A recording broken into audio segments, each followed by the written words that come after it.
if it goes this way. Howdy, everybody, and welcome to another exciting episode of the Faab Five campaign here on the Random Rhapsody Network. I'm Matthew R. Dawson, your friendly neighborhood host and GM, and joining me around the virtual table today are Alyssa, Joe, Jeremy, Koines, and Kyle. Say hi, everyone. Hi, everyone! Yo! Now, before we begin, I want to remind everyone that this Wednesday, June 15th at 7 p.m. Central, we are continuing our playthrough of Maginites, An Echo from the Stars. If you like anime tropes, or just enjoy stories about magical high schoolers facing off against eldritch horrors, then you should come check it out. Episode 1 is already on our YouTube channel, so if you haven't seen it, you should check it out. It was a lot of fun. You can keep up to date on everything we do by following us on Facebook as Random Rhapsody TV and on Twitter as @random_Rhapsody. Okay, that should do it for the announcements. So join us as we dive into the world of Loroupa and continue on with the adventures of the Faab Five.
Yeah, I need to have two, one from constructed, one from limited, and then that equals an invite to the 20th anniversary championship. Very awesome. It's all online though. They don't pay for airfare anymore like they used to. We are back though, so. But anyway, when we last left off, the Faab Five had agreed to travel to Rowena to enter the Azure Championship on behalf of the Erudite Conclave. Knowing time was drawing short, the team decided to take the opportunity the Conclave had offered to teleport to their secret observation outpost inside the desert of the Federation. Your group split up to spend one last day in Velena, so that Veil could acquire his spell component, Eloise could brew a few potions with an old friend, and Liam could bottle up his over-fermented beer. Apollyon spent his time exercising and preparing himself for the tournament, and Blood from a Stone practiced his forgery skills. Now eventually, those who were out in the city began to return to the Conclave. But as they did so, both Veil and Eloise got the distinct impression that they were being followed. Both tried to confront the individual in their own ways, and while Eloise walked away unsure if she had actually been followed, Veil had no trouble discerning the truth. He attempted to question his tale and even tried compelling the man with the geese, but the devotion to the cultist proved to be far stronger than Veil's magics, and he suicided instead of giving any information to the drow. The next day, the crew teleported to the Federation and set off on their journey on foot to experience a true day underneath the desert sun. It was real quick, Matt, are you on mute on stream? I don't think so. It looks like I'm seeing the micro thing move. Can you not hear me? Okay. I can hear him. Oh no, yeah, I see it now. I'm sorry. Continue. No worries. Where was I? Oh, yeah. So it wasn't long, of course, before their method of travel drew the attention of a group of both a blue dragon and a pod of blue wormlings looking for a meal. Anesthetic is in chat. She's saying that I love you, Eloise, and also she does say that she can hear me just fine. So appreciate that. Thank you. Anyway, the battle was chaotic, to say the least, with spells being flung, dragons changing into geckos and falling out of the sky, and a full-on sleep storm in the middle of the desert. In the end, our team emerged victorious against the sand-dwelling dragons, but it also served as a reminder as to how dangerous the Juntla Wastes can truly be. And so, Faab Five, you're all standing together in the hot sand, surrounded by the fresh corpses of blue dragon spawn.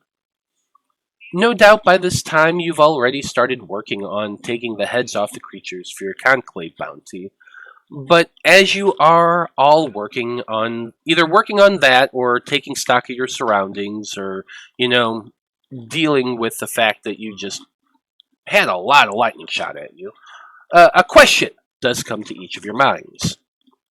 And that question is, what is your greatest fear? Whether, deep or irrational or whatever. And Blood, since you went ahead and rolled, why don't you go first? I would like to think that I've already faced my greatest fear, and that was losing my brother to an accident I believe I caused, but I think it would be duplicating that now, is losing anybody else I care about. That would be these people here, maybe my parents and maybe Kozik, but I can't suffer another loss like that. I think that would be my greatest fear at this point. I think that's fair. Eloise, love the flag in your hair. How about you? What is your greatest fear?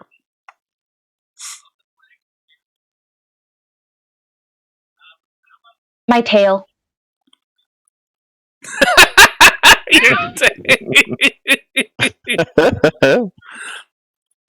Yeah, I suppose that's true. That it just always gets in the way, doesn't it? It has a mind of its own. It has its own agenda. Not to mention, clearly something must be wrong about it because of what happened with my clan. So, yeah, my tail is fucking scary. It really is. And what flag are you wearing? Ace Pride. Ace Pride, absolutely. Nice. Love it. Love it. Okay. Necthros Veil. How about you? I'd have to say my biggest fear is not using my intelligence to its full potential and letting it go to waste. Okay. I like it. Liam, how about you? Well, they might just be stories or something, but from all the bars that I've been in, some of the creatures in the deep depths of the ocean, the scariest things out there, there's no comparison. Yeah, there are some really scary things deep down, aren't there? Okay. Apollyon, how about you? Fear? I don't know the meaning of the word. I charge headlong into battle every time, waiting to meet death head on. Although, I guess I wouldn't be too fond of losing my friends. That's usually why I fight so hard. Aww. I like it. Yeah, I definitely see that one. Very nice. Okay.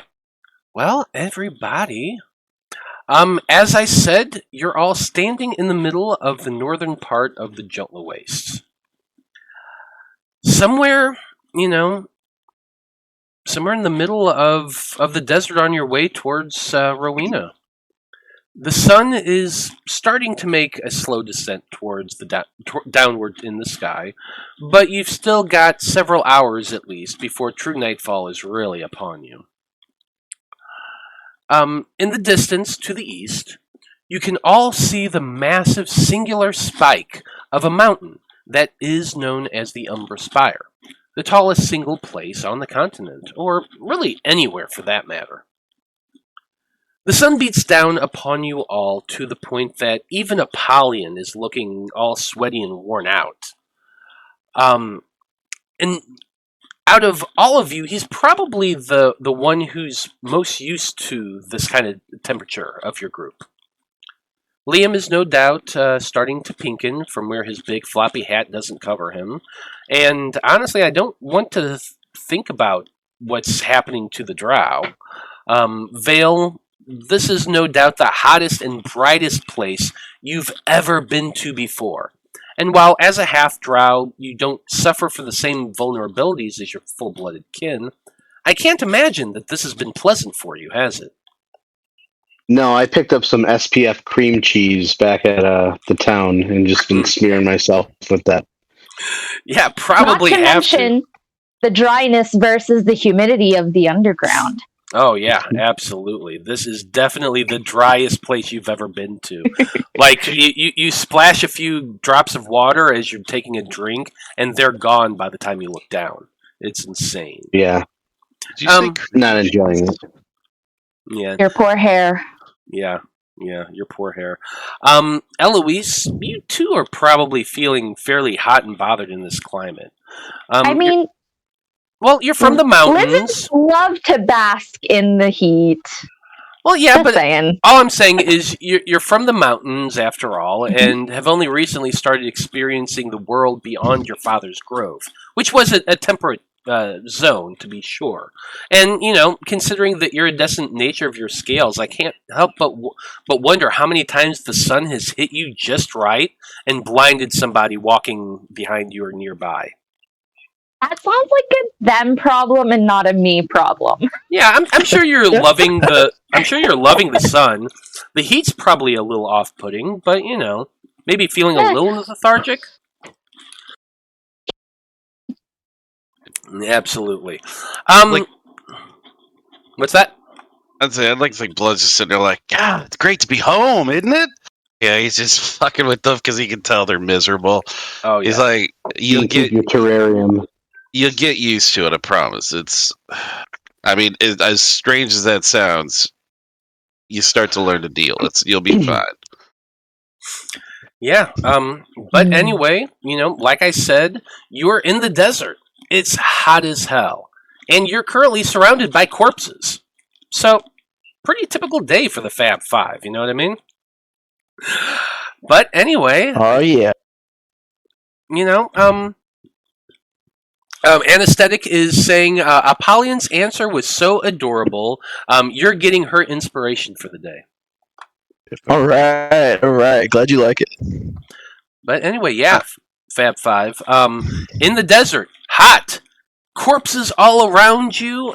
I'm sure you're starting to cut those heads off. But apart from that, what are you all wanting to do? Did you say last time I guess we could see in the distance we had about 30 minutes probably before something else was coming on us, or was that just you giving us a time frame to get moving? I'm saying, you're definitely out there in the wilderness, and the sun's beating down on you, and without question that your battles, you would know this especially, your battling tends to draw attention. So the sooner you get away from here, probably the better. Yeah. While Go ahead. I was just gonna say, while once I can see that they're down to the last head, when there's 10 minutes left, I'm gonna be like, are we gonna be the win now? Are we gonna? Yeah, I think we need to get away from here a good distance. All right, so that's gonna take. Blood give Walking Did Blood wouldn't be a give good Veil idea. the ring back? I don't know. No, I don't remember. I hadn't yet. And he'd walk up to you and be like, yeah, I'm sorry about your bird. And he'll just kind of hold his hand out with the ring on, and he goes, Luckily, I saw that, and fucking dragons didn't fuck it up or something like that. But yeah, here's your ring back, buddy. And then Vale will just walk up and in response to "I'm sorry about your bird," Vale will just take the ring out of Blood's hand and say, "I'm not," and continue to walk by. And he kind of out of character for Vale, but sensing the situation and thinking back to when he lost his portable hole, he looks back a little bit and he says, "Thanks," and then but it's like a very quiet. It's very quiet. Thanks. No. He'll keep that in his pocket. Yeah. Yeah. Blood won't let anybody know that he actually has a soul. So, I wouldn't go that far. We need to get going, Miss Eloise. So if you have to do something to prepare, you might want to do that now. I take 10 minutes to ritually cast my guiding hand. Is that a ritual spell? Oh, All guiding right. hand is. Guiding hand is. That's right. Yeah, guiding hand. And then I will gather us around and cast Windwalk. Okay. That's your 6th level spell for today. You cast Windwalk on your group there. So yeah, you and 10 other willing creatures, but it's only the 5 of you, get to become the wind. Which is always fun. This spell's fucking cool. Paint with all the colors Yeah, it would have been a of the shame wind. if Vale counterspelled it. That would be awesome. Why? You're It'd be just a fucking yourself over. Hey, it's his nature. But assuming Vale did not actually counterspell the spell, you do successfully cast the spell. Each one of you gets to be the wind. You've collected your 1, 2, 3, 4 wormling heads and 1 young dragon head. Oh, is it 4?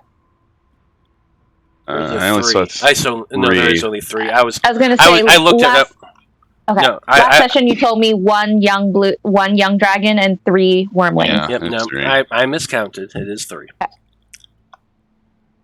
Like, if you want to give me an extra head, It's only 50. I mean, who doesn't like extra head? Just saying. I mean, I definitely always appreciate extra head. But anyway, so Be children watching this, guys. Come on. I'm No talking way, about it says 18 plus. yeah, this is definitely an 18 plus show.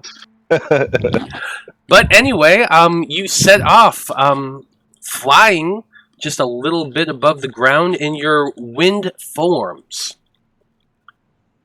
and your hand is speeding you away into the south. Now, as you get like about maybe 100, 150 feet away, you all look back and you see just this mound starting to rise up towards those carcasses you left behind.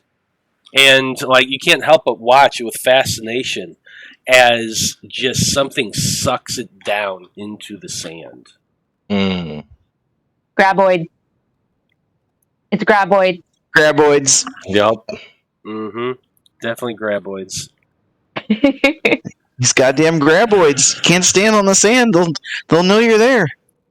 It's true. But you have the spell for up to 8 hours, but it's already been quite a few hours since you've been traveling. You have maybe about 3 to 4 hours before sundown, but you have 8 hours of the spell. So I think it's 8 hours. Yep. Yep, 8 hours. Both of them last 8 hours. So my question is, are you pushing past the normal length of travel you can do to use the spell to its full effect, or are you going to bed down at night? Bed down. I don't want to. I say we travel as far as the spell will take us. Oh, hold on a second. Apollyon said he wants to keep going. Vale, what did you say? I say bed down. I don't want to risk any exhaustion. Well, I mean, 8 hours isn't going to risk exhaustion because then we'll just bed down once those 8 hours are up. That's fine with me then. right? That's good logic. I didn't just talk out my ass there. No, it's just a few hours Oh, until yeah. sundown. It's not until so Okay. we would have a few more hours after that before that would I happen. mean, I think my guiding hand, like sparkles or glows or something, shimmering light. It does. So even in the dark, we're good. Which we found out in the We're Underdark. moving, what did we figure out, 400 miles an hour or something? 300 feet per second, I yeah, think. 300 right? feet Around. Oh, per 300 second. feet per second. Jesus Christ, Around, that's a lot. Yeah, so this spell is allowing you guys to get to Rowena So- a lot quicker than normal. 300 feet per round, 6 but if we dash, it's 600 feet per round. Yep, 600 feet every 6 seconds. So basically, you're moving 100 feet a second. Yeah, which is that's insane. fast. Yeah, it's an insane clip, and like the landscape around you just blurs as you're doing this. You're basically all you're doing is following the light of the hand that's pointing in the direction, because that's really all you're able to see. Fortunately, the spell does like keep up with Eloise and is like right in front of her. I think we figured out. So Yep. So no matter how fast she's going, the thing's right in front of her. So basically, Eloise is taking the lead, and everyone is following behind her at a very fast pace. You have to like fly single file to keep an eye on the person in front of you. Otherwise, you're going to get lost. But you can do it. It's not difficult. And for the next 8 hours, the sky gets darker and darker and darker, and the moon comes out as you speed along the trail. I want to be like a flying V, like the Mighty Ducks. Yeah. Why not? How many feet are in a mile? 5280. We're going 68 miles per hour. It's like 109 kilometers per hour. Yeah. No, I think it's 6.8 miles per hour. It's Hang on. something stupid. I'm Googling how many feet are in a mile. 5,280.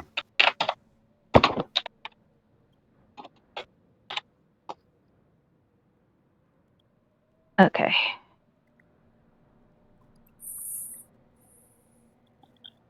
Divided by 5,280 equals.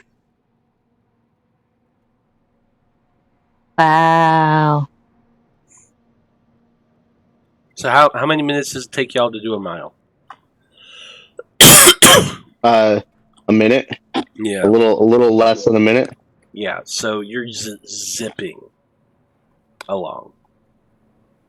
Now, eventually, night does go into full effect, and you have a few more hours that you're still zipping by. Occasionally, things blur past you as you're going, but at the speedy rate you're going, you can't really keep an eye on that and look to see what these things are, and keep an eye on the person in front of you, which is a lot more important because you don't want to get lost in the desert. But you all continue on until the spell is getting to the point it's about to end. It's right around midnight, judging by the height of the moon, as you all land and both spells evaporate. And you're in your people form once again. The Veil desert... is going to... Go ahead. Oh, go ahead. I was going to say, immediately start ritually casting Lehman's tiny hut. Just immediately? Okay. You're right in the middle of the desert. Probably on the lower end of a dune when you came down. Okay. The sands around you are pretty much all sand. But what's up, Blood? To say, is there anything in terms of vegetation or even like little mounds in the sand, or a little depression? Make a perception check.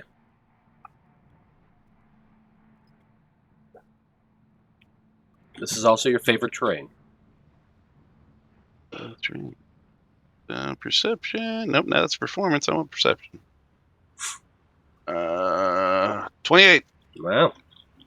So there is foliage every so often, but it's like tiny little cactuses or scrub plants, things of that nature.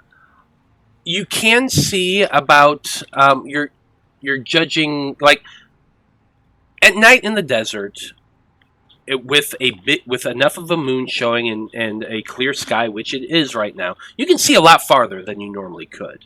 You know, I don't know if anyone's ever been to the desert before, but being out at night, there is some pretty brightness to it. You can see in the distance that there is a cliff-like ridge a little to the east. You're judging maybe about a mile off from where you currently are. And in Vale, I fully support if you want to do it out here in the open.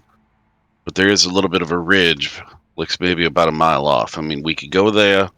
We could try and, I can't guarantee it's going to be safe. I can't guarantee anything out here is safe. But at least it would give us some protection. But I'll defer to the group, whatever we want to do. Yeah, so as far as protection goes, this thing is basically impenetrable. But if you guys want to risk walking in the dark a mile away, that's your call. Yeah, but can it protect from what's under our feet? Yeah, it does. Nothing can get in. The sphere. Half sphere, but yeah. It's a dome. It's got a floor. It's got a floor. Alright. Well, I say we at least try to get to high ground. Blood will be able to look even farther if we're up on a cliff. Well, I don't know about getting up on top of that, but All right, Liam, Eloise. Don't you have a climb speed? Well, I do, but I'm not sure about. I don't care, but Blood's kept us alive so far. Fine by me. Don't put it all on me. All right. As for walking in the dark, all of us have dark vision, but if we don't want the dark, I've got torches. I'm gonna have to nix that one, Eloise. We can all see in the dark by now, I'm fairly certain. The torches in the night here. You're just saying, hey, come and eat me.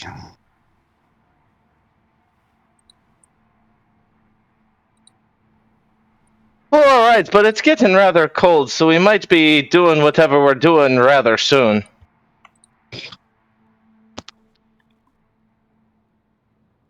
If we're gonna move, we need to move. Let's do it now.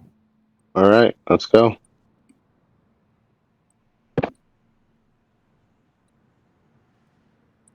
So I stop ritually casting Lehman's tiny hut and follow Blood. Yeah, I guess Blood would kind of go out to the front to keep an eye out. Who else has got really good perception with decent vision? I want to sit to the back. I've got good vision, but passive perception is 13. I'll stick to the back, that's fine. Okay, so just real quick, since we're still on the map here, just give me a marching order.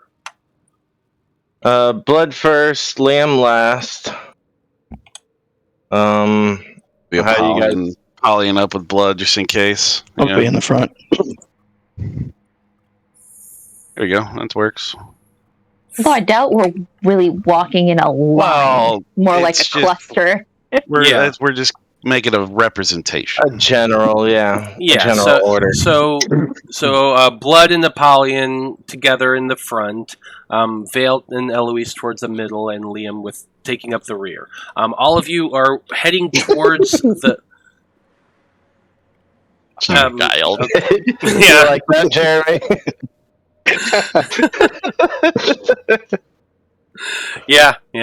Well, you know Liam and taking up the rear.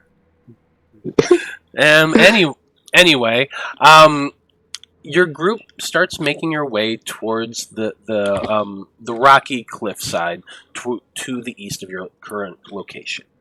As you do so, go ahead. Each one of you make perception checks individually, and also I want dexterity checks of some type. You can do acrobatics. You can just be a straight dex. It's really up to you. Oof. Only a 15 for perception. I'd like to use my inspiration. Oof, and a 14 Yeah, do for it. acrobatics. Ouch. Is this for everyone? Yeah, everyone needs to do these individually. Okay. All right, 16. Wow! A 5 for perception and a 7 wow. for acrobatics. What? Look at that with the acrobatics. Kids. Oh, wow. Why is my... What? God damn. Why is my 14 the highest on acrobatics?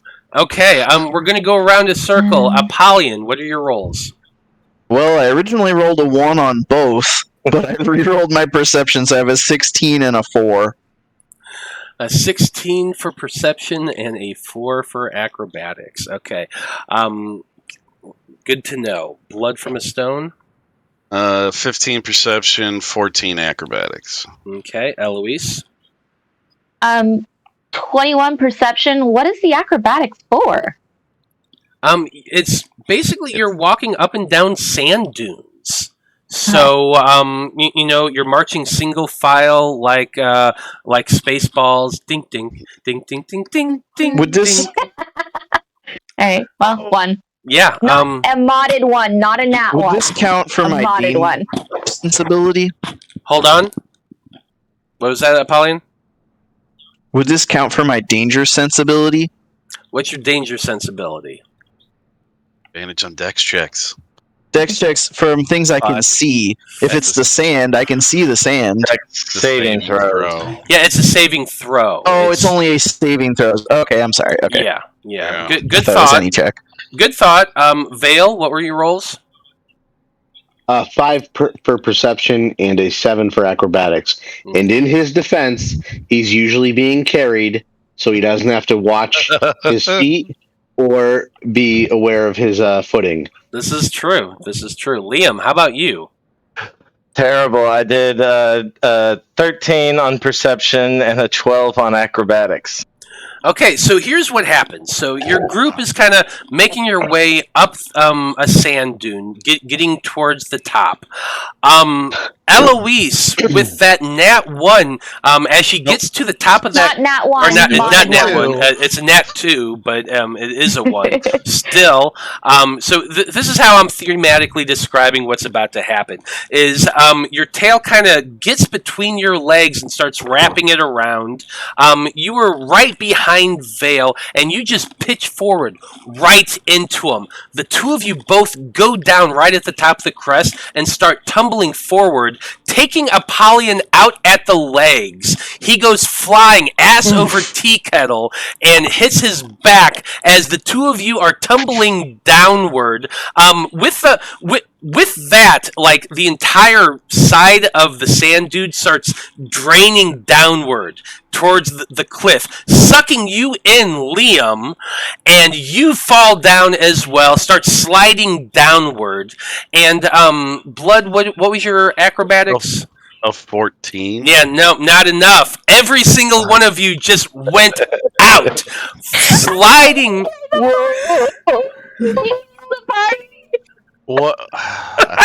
Total party knockout. Total party knockout. Just knocked down. You There's a just big go difference. sliding down the sand dune, sliding downward like Apollyon's on his back. Ah! The two of you, Veil and Eloise, are tumbling together, rolling together, and Liam just got sucked in from behind. The whole thing just smacks into you, like you almost jump out of the way. Blood. You see it in the last minute. You jump, but then with just the entire tumbling of everybody, her tail comes whipping out, smacks your leg, gets sucked back in. You hit Liam in the face as you land. As you slide downward, the entirety of that sand dune comes pouring around you. What had we named my tail again? Chaos? I don't know. No, it was either Pierre or Maurice. Desmond. I hate him, whatever his name It is. was Desmond. No, it was either Pierre or Maurice. I just can't remember. Well, here's the thing now, because sand has now completely covered every single one of you.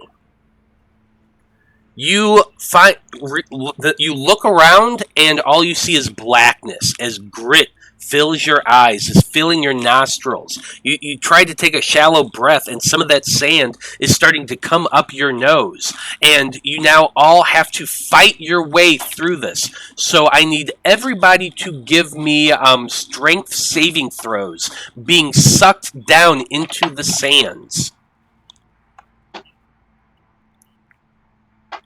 Thank you, fucking Christ.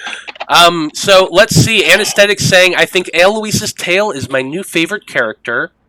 God. Do I have to shoot this one too?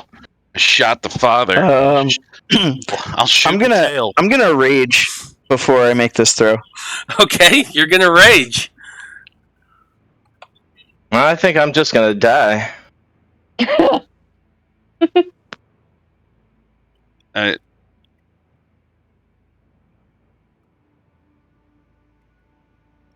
25. Wow. Eloise, your strength saving throw? 12. Okay. Well, as the sand is getting I don't know if anyone's ever been in a sand pit and had more sand start tumbling on top of you, but it starts sucking you and pulling you, and it gets tighter and tighter as the sand just starts filling up any space that you're creating. And it's a very odd sort of sensation as you go down into it.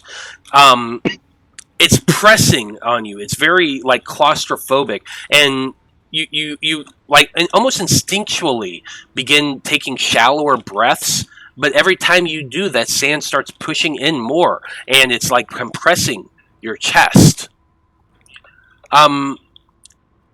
Apollyon, with his 25 strength, just immediately starts flailing about, digging forward. You actually have a burrow speed.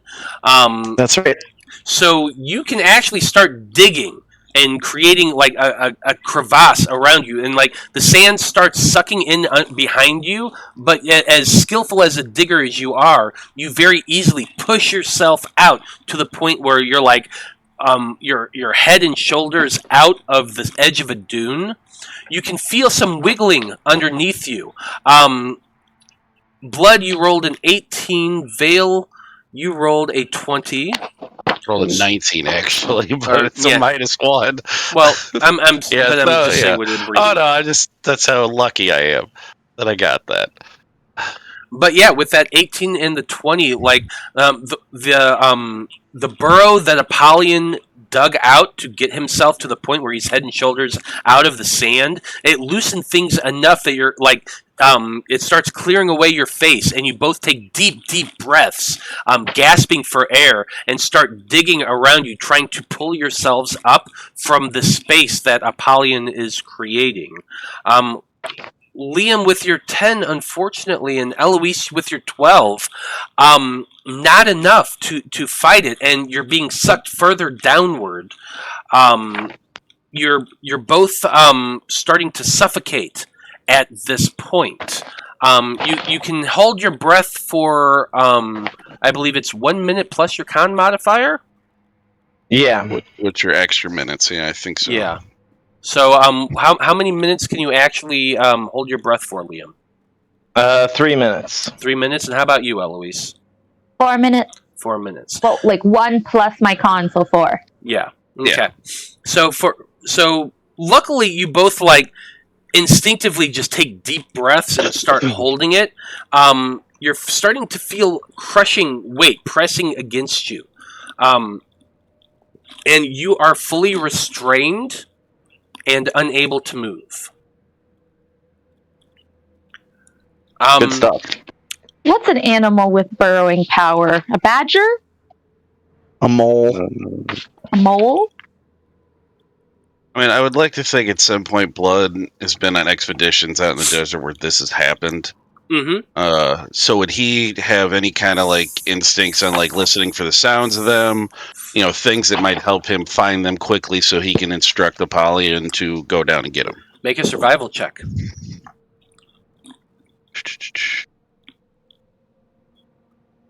Like, the three of you are looking around, and you have to realize at this point that Liam and Eloise are not digging themselves out. Would that be an advantage since he is in the desert? Well, that is your favorite terrain, so you get advantage on rolls. Yes. 25.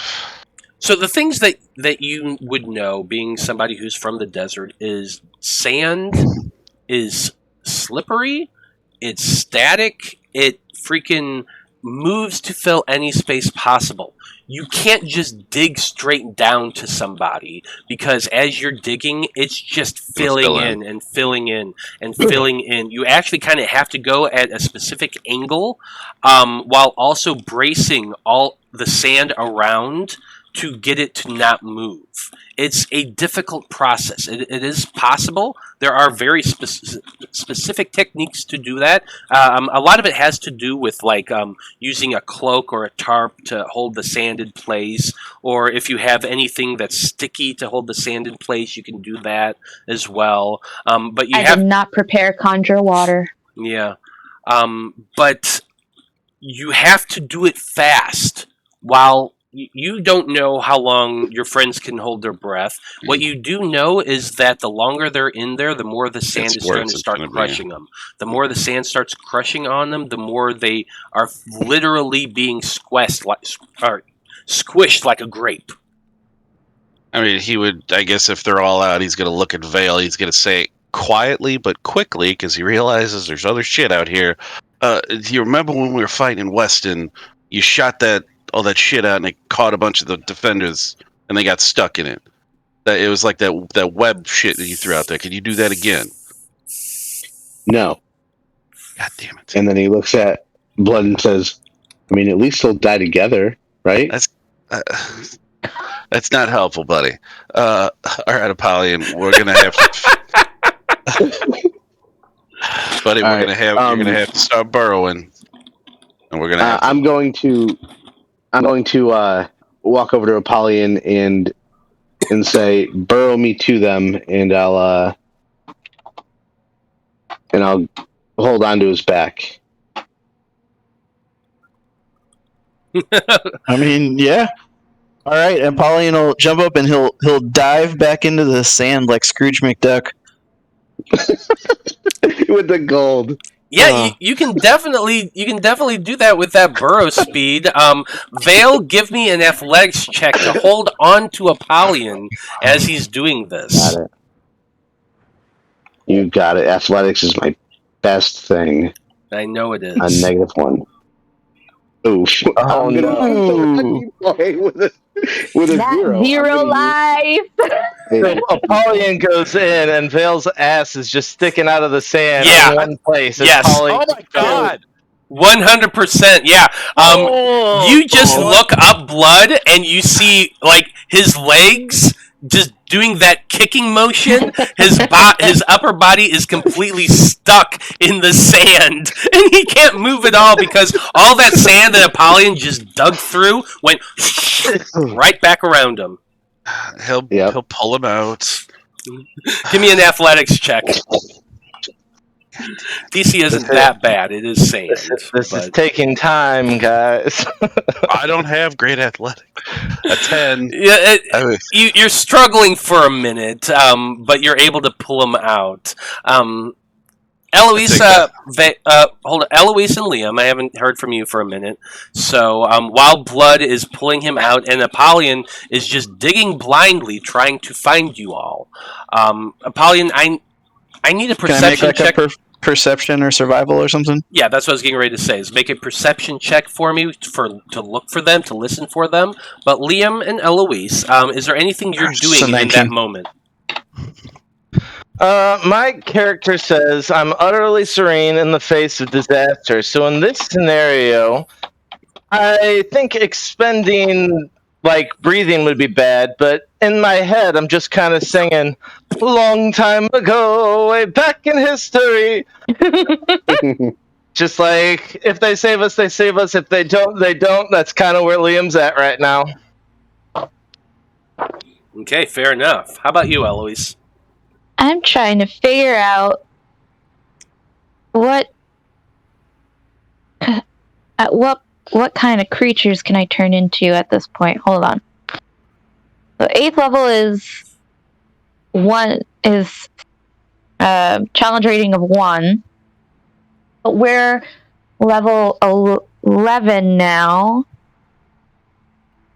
I think you'd be able to do like some sort of burrowing creature. Just for clarification, wild shape. That's not like semantic or anything, because you are restrained right now. Nope, she's just a druid. Okay. Just clear. I can just do it. All my stuff's around punching. I can't do anything.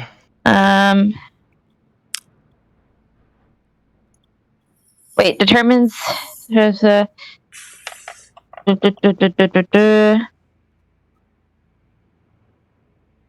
Okay, it says my druid level determines what the beast that I can transform into, but the table in the PHB only goes to level 8. Then what? Do I just have access? Hold on. It doesn't give me like an equation like your level divided by 4, like. It should. Okay, Starting at let's second see. level, you can use your action to magically assume the shape of a beast that you have seen before. You can use this feature twice. You regain expended uses when you finish a short or long rest. Yeah. Your druid level determines the beast you can transform into, as shown in the beast shape table. At second level, for example, you can transform into any beast that has a challenge rating of 1/4 or lower, that does not have a flying speed or a swimming speed. Then it shows an example of the table. You can stay in a beast shape for a number of hours equal to half your druid level rounded down. You then revert to your normal form unless you expend another use of this feature. You can revert to your normal form earlier by using a bonus action on your turn. You automatically revert if you fall unconscious, drop to 0 hit points, or die. While you are transformed, the following rules apply. But it doesn't say, like, how to determine after 8th level what challenge rating I can turn into. So I think what it is I think the maximum is 1. Yeah, the maximum is 1 for you because you're not a Circle of the Moon druid. Circle of the Moon can do above 1, but regular druids cannot. Boo. Yeah, it makes it so you can only transform into like an animal and not like a big monster. Yeah. Unless you're a Circle of the Moon druid, you're never going to wild shape for combat. The 1 is the highest you can do. I need to do research onto what level 1 creatures I could turn into. There's actually an app for I would that. assume anything burrowing it would be level 1. Yeah, definitely. Challenge rating 1. Beasts. No, not monsters. Beasts. Thank you. I mean, a giant badger is challenge rating 1/4, and it can burrow to 10 feet. Well, I said badger before, and I got nixed. Who nixed you? I didn't.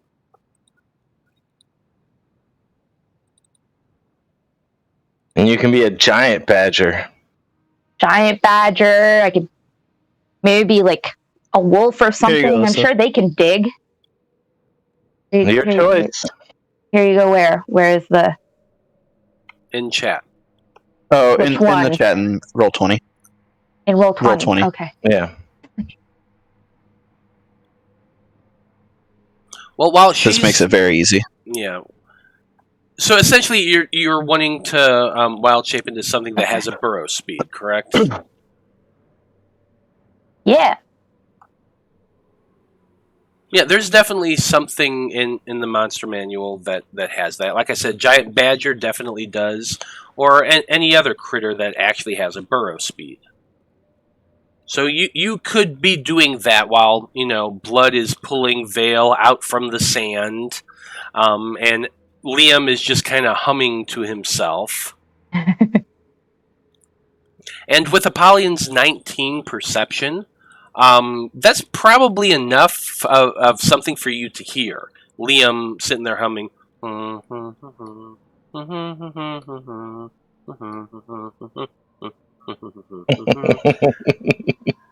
Yeah, that 19 perception, you definitely pick that up, and you start burrowing towards that. It takes you a few moments, but you're able to find him before his air runs out. And with Eloise transforming into something that burrows, that she will eventually tell us, you all manage to make it up to the surface once again and onto the top of the sand. Fortunately, without, dying. Can I flavor my giant badger to be a giant Tasmanian devil? Absolutely. I don't really want to change any of its stats. I just want to be a Tasmanian devil. You can be a Loroupan devil because, there is no Tasmania. You they don't look like the WB version, right? Yeah. I know. They're Okay. scary as fucking person. Okay, just making sure. Yeah, I've seen. Yeah. They are. Oh, they're vicious douchebags. They really are. They're terrifying. Yeah. Yeah, that's what I'm going to be. I'm going to be a Loroupan devil. A giant Loroupan devil. And I'm just going to start digging. Yeah, I like it. They're like vultures with 4 legs and teeth. They're really, really mean creatures. Yeah, so as Apollyon gets to the surface and pulls Liam out onto it, and you're able to take a deep breath for the first time. Veil, I imagine you're kind of on the ground, just like panting as well. And I don't know how Blood from a Stone has managed to hold in laughter this entire time, but can't hear you, Blood. The ass sticking out probably had him chuckling a little bit, but he goes, all right, don't scream out loud. It might hear you. Fair enough. But he's just sitting there, just kind of laughing to himself. Fair enough. Boo crew. But as that happens, suddenly this giant, furry, rabid-looking freak just comes shooting out of the ground and is just like comes digging out, and it's just big and hairy and scary looking. What do you all do? And shaking all the sand off. Is it got white fur? Probably. I'm not trying to blend in, so. I mean, his crossbow would kind of come up, but I'll roll a check if you want me, so if I can determine whether or not, I guess if it's Eloise or not. That's up to you. I just gave you the opportunity because I know how much you love to shoot people. I mean, since it would come up being white, Oh my god. I mean, if it's not a creature that he recognizes out in the desert, he might have some kind of pause unless it comes for him. So he's going to be holding it out like, if he makes a move, it's getting a shot. Move towards him.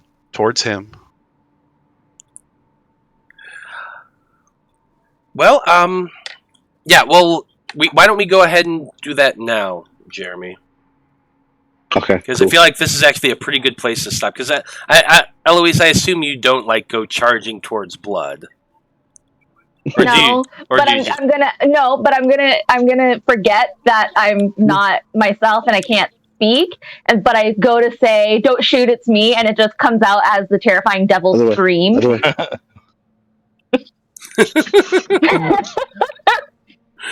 Well, I think that's a good place to take a break. Agent of Chaos. Yep, Agent of Chaos. Hello. Hey. Well, we're going to be back in about 10 minutes, folks, so Jeremy can go let out his chickens, and we'll find out what happens to this group that somehow managed to survive being sucked into the sand. Stay tuned.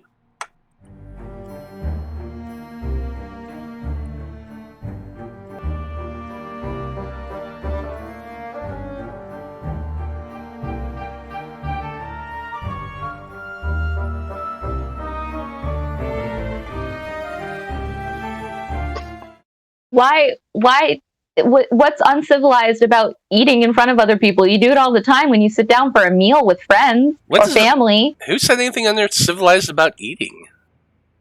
Koines just did. Koines just did. Literally, Koines. Oh. He said he's eating, so he turned off his camera like a civilized person. Oh, I so missed that completely. But hey, we're back, so there's that at least.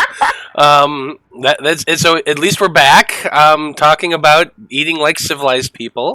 But we found out we are not. Yeah, we found out we are not.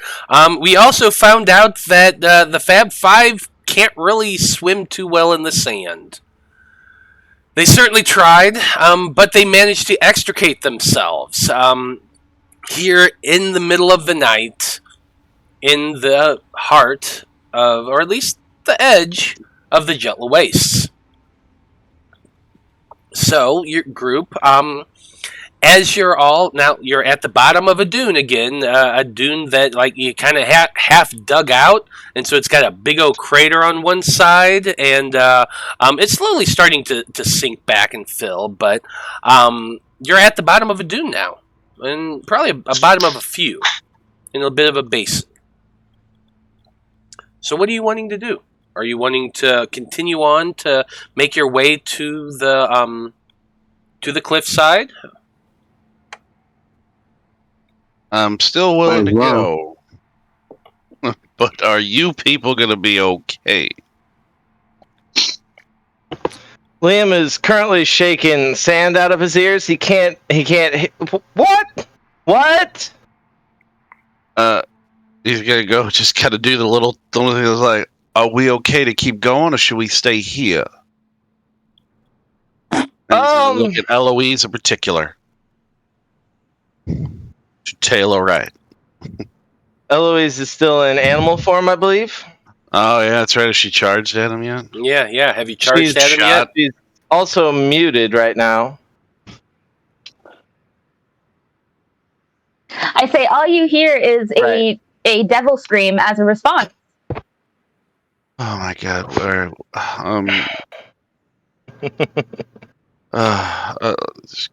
he's gonna just hush. He's just say, let's keep moving. Okay. So you got about halfway to the cliffside before all that happened. But the closer you get, probably the easier it's gonna be, because the ground is getting at least a little bit rocky underneath all this sand. You hope. So once again, just for the funsies, give me some perception checks and some acrobatics checks. All right. Thank you, God. Thank you, God. Okay, much better. Okay, going in reverse this time. Liam, what's your rolls? 24 on both. Nice. Veil? 9 in perception, 21 in acrobatics. Okay, not too bad. Eloise? Hang on, I gotta roll my perception, but then I gotta figure out what a giant badger's acrobatics is. Hang on.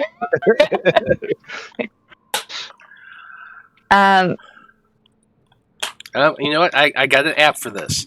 Its dexterity is a 10. It's a +0. So that's a 0. Yeah. 0. No modifier. Cool. Okay. In which case, I will just roll a d20. Yeah.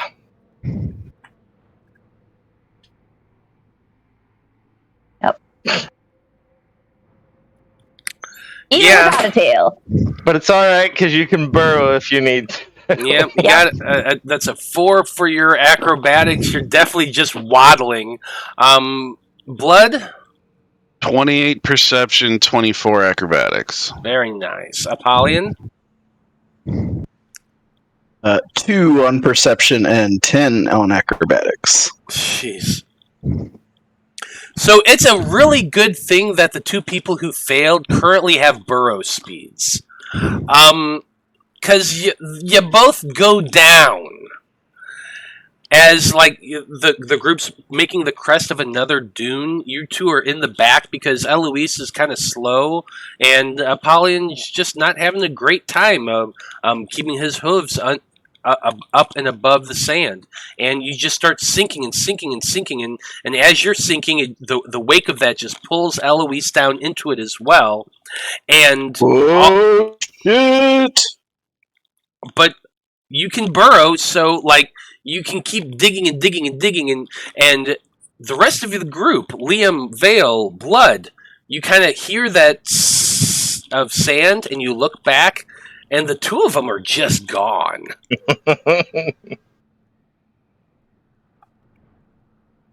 All right, give it a second. Give it a second. I grab Eloise's paw. We're under the sand, and I start trying to pull us to the surface. Heck yeah, we work together. Heck We got this. You work together, and you We got got a burrow this. speed. You're able to get out pretty quickly, and it's just funny, and like all of you just have that exasperated. Okay. Fortunately, you all did fairly well, and you're able to make it to the cliffs with. The only real disaster is that the two burrowers keep going down in the sand again. Maybe we just don't surface. I just hold my breath and swim through that sand like a shark, with just my horns sticking out. Yeah, I dig it. You probably could do Heck that, Apollyon. yeah. Hey, point of clarification: do minotaurs have hooves or feet? Hooves, I think. Yeah, pretty sure hooves. I don't know. I've seen a lot of Apollyon different renderings, so I never know what it is. Just curious.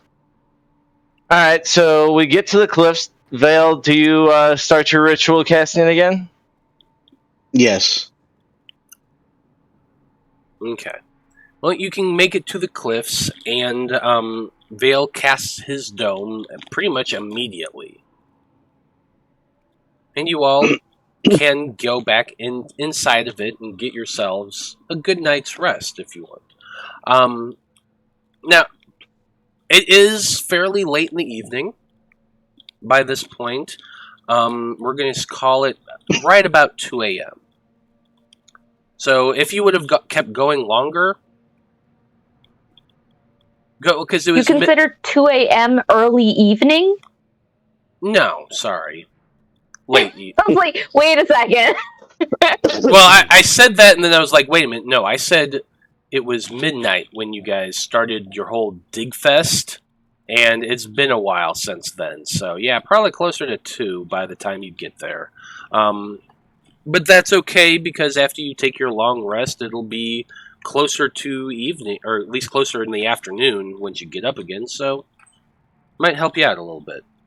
But anyway, do you do anything once Vale's dome is prepared? Do you have a meal, work on anything, discuss plans, anything like that? Probably break out the jug of water, pass it around, get everybody rehydrated. Is there a charcuterie board around here? I open one of my rations packs that is flavorless, and I offer him half if he doesn't have one. I think we went and got supplies for food, right?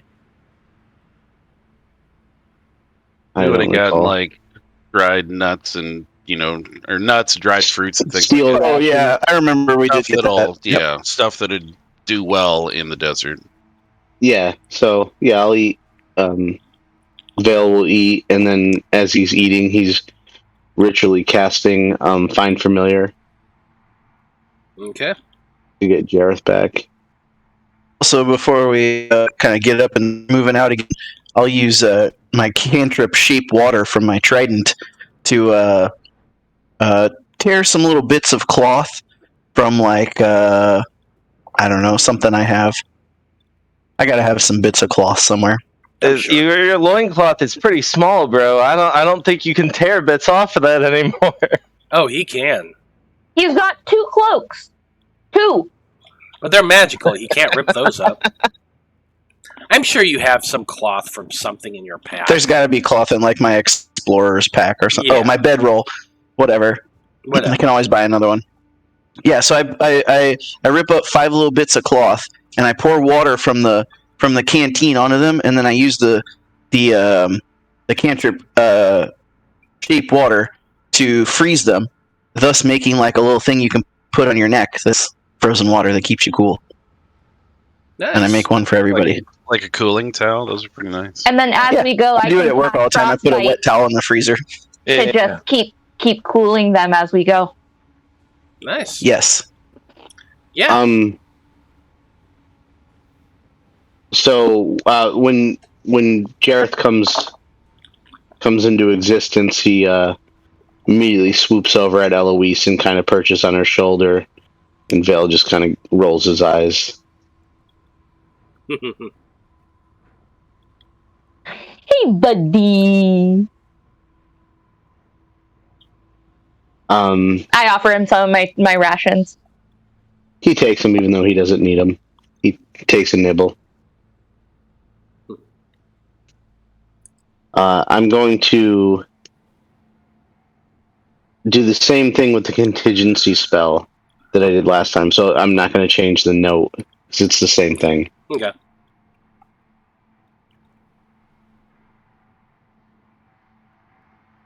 At least it doesn't consume that statue that was so annoying to get. Yeah, no. Yeah, that's the thing. Like, it's a buy once, cry once. Yeah. Yep. Absolutely. Kind of like Eloise's scrying bowl. Sure. Okay. Well, with the dome there, you all sit down to have your very cold meals of dried fruits and nuts and all that sort of thing. Drink your water. Refill your canteens and all that stuff from going out throughout the day. I'm sure you have to have Apollyon make more water with his trident so you can refill all the things you've been drinking throughout the day. But these are all maintenance things that while traveling through the desert you can do.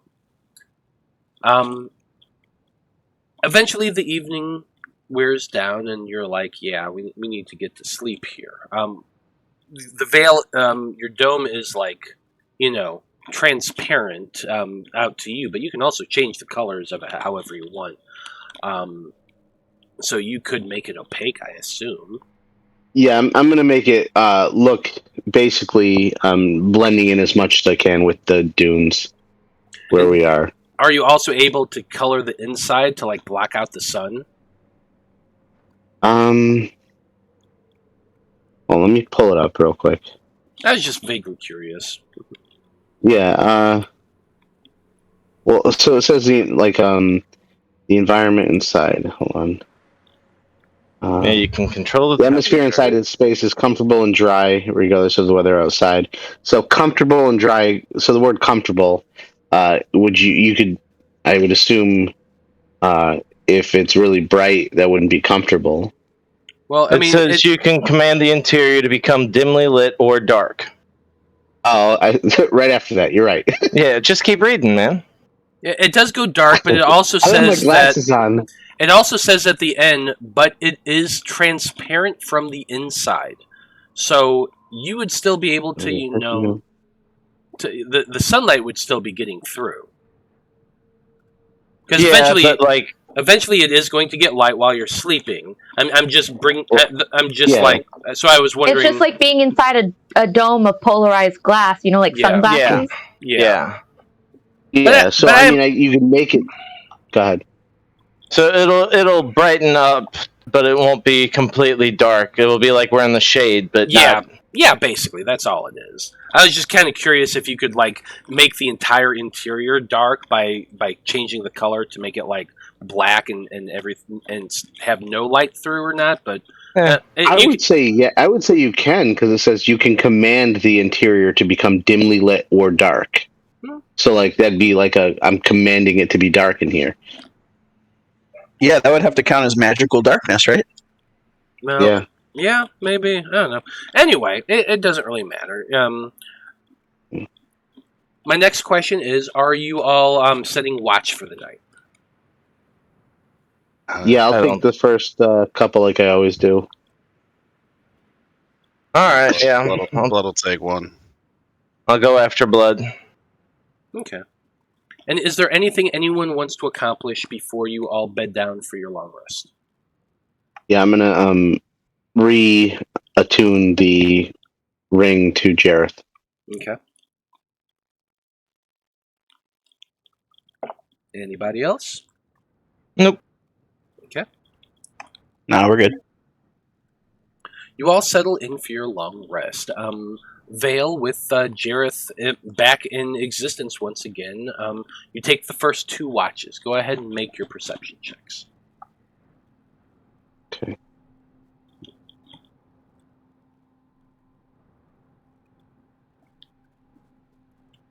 Veil got a 7.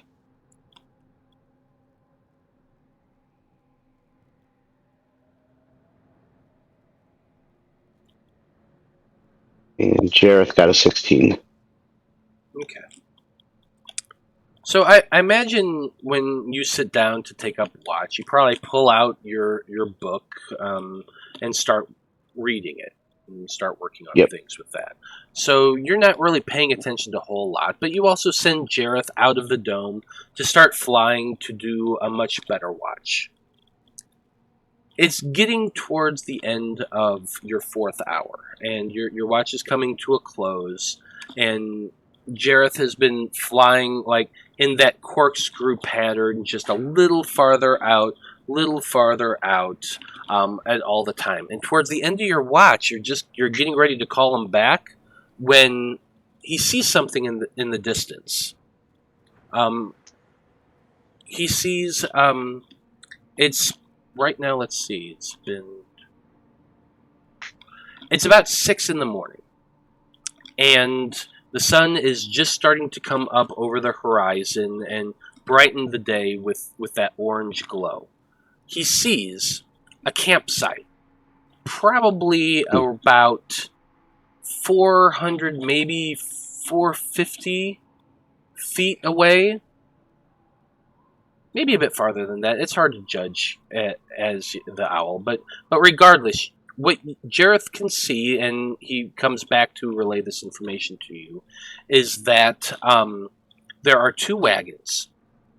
On the 2 wagons, there are 4 what appear to be iron cages, and there appear to be at least something inside. It's really hard to tell what it is. There are 4 camels tied together to a post, and there is a small fire that a couple people seem to be moving about and making a breakfast of roasted meats on. He can see quite a few bedrolls. He can at least he sees at least 6 mounds of just blanketed individuals, and you can see 2 people moving about, but he's also staying kind of high to not be spotted, but he does relay all this information to you. Okay.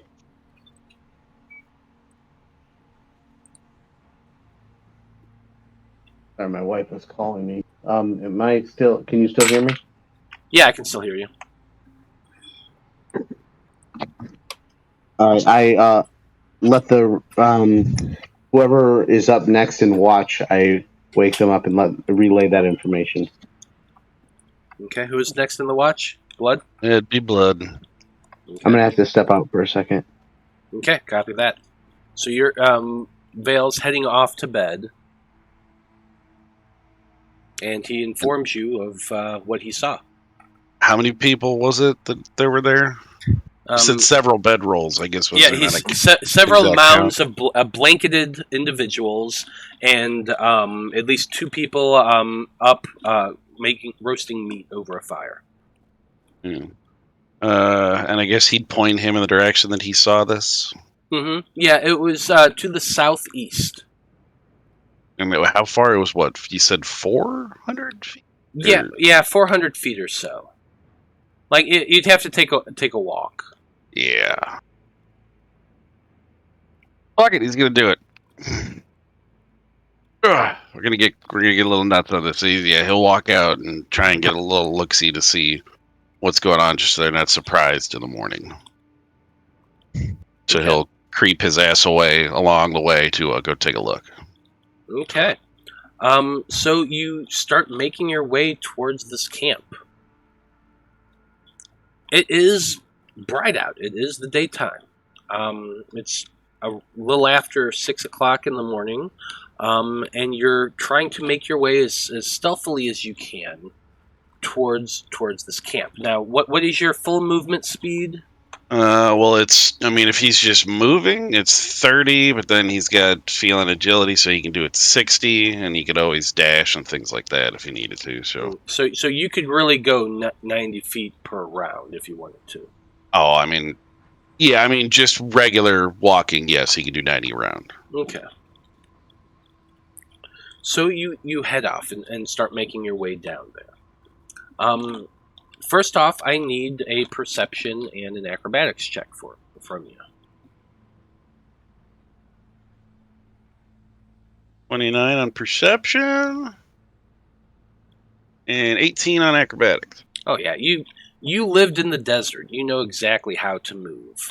Go ahead and also give me a stealth check, because I forgot that.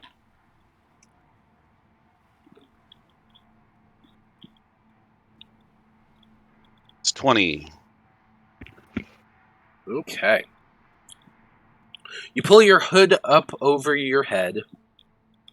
You crouch down and you start scurrying along the sand, keeping to the ridges whenever possible, so that you can duck down and keep along it. You know in the general direction that he told you to head, and so you start making your way down that. Well, last thing I need from you is a survival check to try to find your way to them. 14? 14. It's not as bad as you think it is. That was the DC, because you know the general direction, and you just start looking and you start listening. And with your 29 perception, you're very perceptive. You know exactly how to move, how to step, and when to listen for those sounds. And the sounds first of kind of clanking and clattering is what catches your ears first. Maybe that kind of weird that camel makes. Maybe that's what caught your attention. Who knows? But you eventually you stop and you listen, and you realize that a dune over, you think that's where they are. And I guess it would be up a dune. You'd have to crawl up one. Yep, you're going to have to make an acrobatics check to get up the dune, and a perception check to see what you can see on the other side of it. It's 22 for acrobatics. I was worried about that one. You said a perception. 19. Okay, it's taken you about 30 minutes to get to this point. And you very quietly start making your way up the dune. With your 22 acrobatics, you very carefully crawl your way up. You look over the dune with your 19 perception. And this is what you see. A small camp situated between a pair of dunes at the lower point of the valley between. You see now that there are 6 individuals total around this fire, one of which is huge, like 7 feet tall, very broad shoulders, a head like a snake, a tail like a snake, but big beefy arms.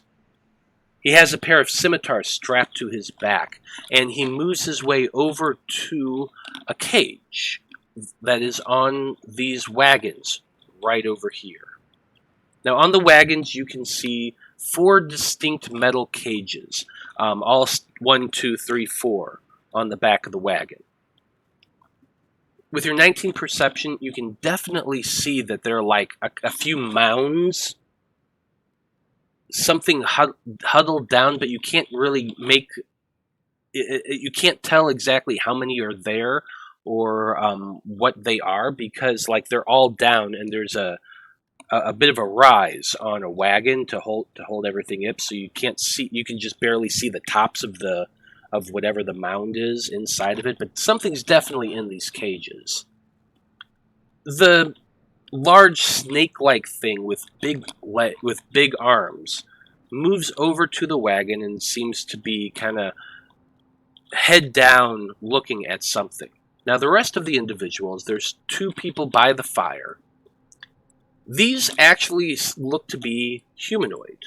They have legs, they have arms, they're much thinner, slender, graceful. It's hard to tell gender from this distance, but one has long hair and one has short hair. You look closer, and you realize that one of them, a bipedal creature that looks kind of like broad shoulders, like a man shape.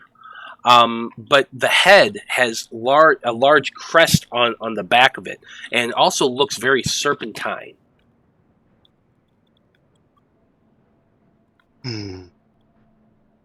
Behind when the you had more. Go ahead. Yeah, sorry. Behind that, like in the very back, there's 4 camels that are tied up. Like I said, that's the only other thing I wanted to point out.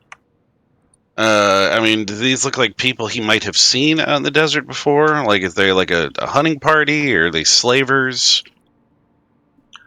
Let's see here. Make for me an intelligence check. Or history, if you got a proficiency in history. I do. Oof, it's 12. It's hard to tell. Like, you don't see any distinct markings that mark them out as anything. I am going to give you that, like, looking at them, you're pretty sure that these are Yuan Ti. Oh, we knew one of those. Yeah. They're a race of beings with snake ancestry about them. And they have several different forms. Like, there's different types. Some of them are more humanoid, with just very fine snake-like features, like Nahia was. There's others that look much more snake-like and much less humanoid, like that really big thing that's over there, seemingly poking about the cages on the wagons. And wasn't she actually from the Juntla Wastes in Rowena? Isn't that where, if I remember right? I believe she was actually from Rani Vika. Okay. That's to the north of where you are. Yeah. He'll kind of take this information in, and realizing that he's not going to be stupid enough to do anything, I guess, can he see where their tracks were with his perception, that 19, of where they came from to stop here, or would maybe sand have blown over them in the night? Yeah, the sand definitely would blown over in the night. It would be too hard to tell. Then, he will kind of like just get a good view, get a good eye of everything that's there, and he's going to start making his way back. Okay. Give me one more perception check. Just because you wanted to give everything one last look over before you leave. And then give me a stealth check. 27 for the perception. And 30 for stealth. And I like to think that he made his cloak look as close to like the browns, the light browns and sandy colors of the desert as much as he can before he kind of took off with his lambered armor. Absolutely. Nightmare speaker? What the fuck have you done, Matthew? What the? You're not supposed to be looking at that. I know, but that that's was just meant to be the GM. That's Joe to Matthew, and it's like, what have you done? But yeah, he's just. I know what he's done. He's taking. He wants to kind of eye up everybody, kind of get that surrounding, and then he's making his way off. Yeah, you do successfully start making your way back down the dune. With your 27 perception, you're about to turn away, and you notice that in one of those cages, a head pops up. Small, almost childlike. It's hard to tell a race. Maybe human, maybe dwarf. Maybe it's definitely small for a human. Or maybe it's just a kid after all. But very ragged, messy, dark hair. Seem like it's very hard to judge by the distance that you're at, but you definitely saw a head poke out and look around, and then you see the snake guy start moving around the wagon and kind of bang against his fist against one of the cages, and the kid duck his head back down again. Yeah. All right. This sometimes we're gonna end up fighting these things. God damn it! He's making his way back back to the camp, though. Back the way he came. Okay. Let everybody know what's going on. Perception and acrobatics check to make your way back to camp.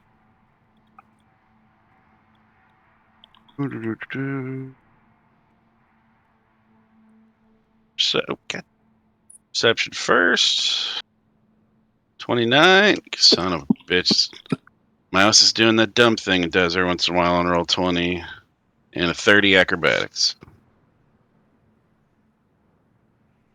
Maurice isn't around, so he's fine. He's not going to fall. Yeah.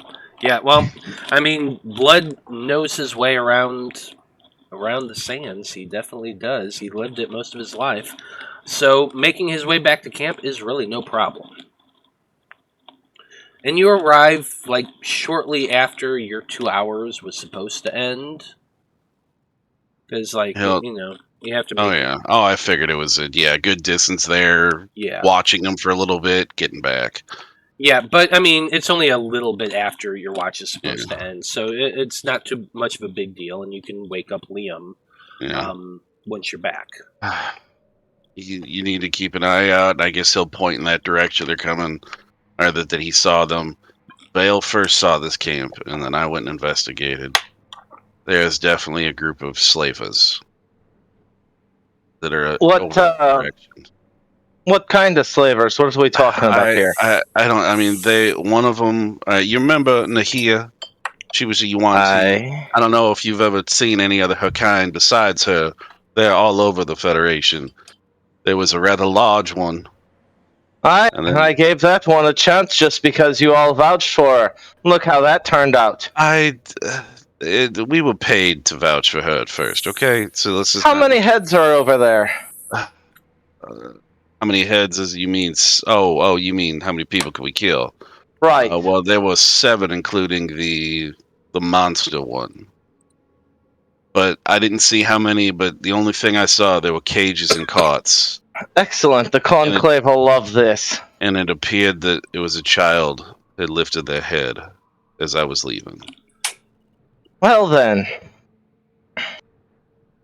It seems we need to move quickly. Should we wake the rest? You can go ahead and wake them and see what they want to do. You think they're gonna... Veil's the only one who's not gonna care about the child. I know. Yeah, I'm waking Apollyon and Eloise first. Because we already know Veil doesn't care. But we'll wake him if I don't know, he's in his trance. I don't think he likes to be woken in his trance. So just Eloise and Apollyon for right now. Okay, so you woke up Eloise and Apollyon. Yeah. And the two of you are kind of shook awake and startled a little bit. But you open your eyes to find Liam looking down at you. Yeah, Blood will give him a breakdown. What he saw. What? People in cages? Hey, We gotta break them out. Nobody deserves that. I'm fired up. buddy, but let me remind you, the Veil has not gotten a chance to get his full sleep in yet, and neither have I. So we would be going in compromised. Can't let them get away. Won't stand for injustice, Letting you even know, out here in the desert. I'm willing to take the risk, but I'm just letting you know. Eloise, do you have a vote? Yeah, weren't we sent to find missing kids anyways? Who knows? Maybe these people might lead us to who took the people from what was the town called again? I don't remember this Rowena? episode. Rowena? Yeah. Were kids disappearing from Rowena? How am I forgetting that? Yeah, remember the guard? Either way, these are evil. There's no sweat on our conscience on this one. We'll be doing the world a better favor if we take them out now.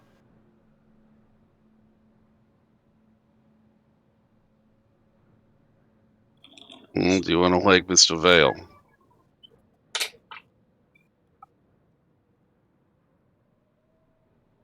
I mean, Is this still in the middle of our rest? Like we're not long rested yet? You guys have.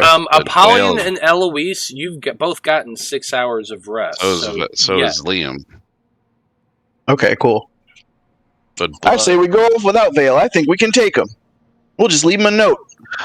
There was some funny looking ones over there. I don't know. They might be casters of some kind. We very well we would need him. Afraid of a caster before. Let's go. Well, I did mention there was 7 of them, right? I'll take the big one. Don't worry about it.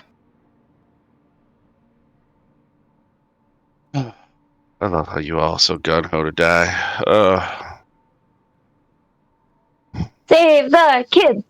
Save the kids! Damn it. Alright, he's fucking prepping himself for a fight. Okay, so how are you all getting to this camp? I mean, I would follow Blood because he's been there before. He knows how to get there. I've just got description. are we waking Veil or are we letting him stay? No, we gotta let him sleep. He'll be pissed off. He'll say he's useless in a fight without his spells anyway. I guess I will tell Miss Eloise to leave the stone with him.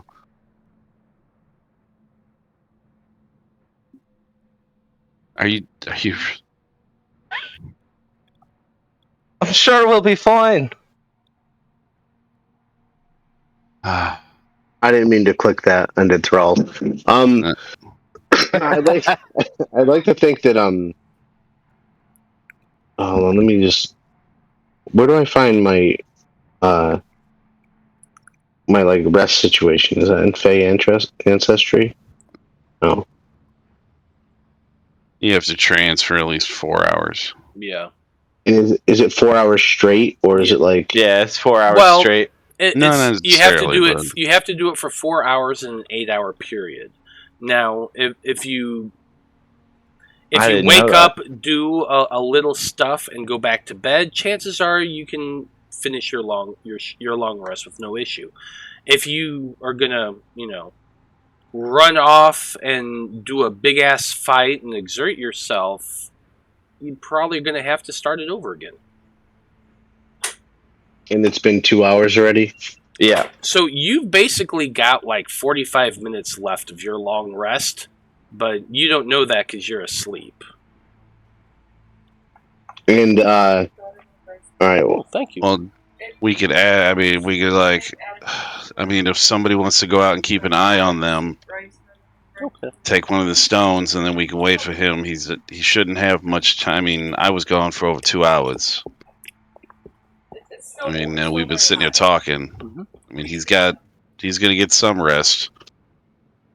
He doesn't have much left, I'm sure. They were all awake, right? The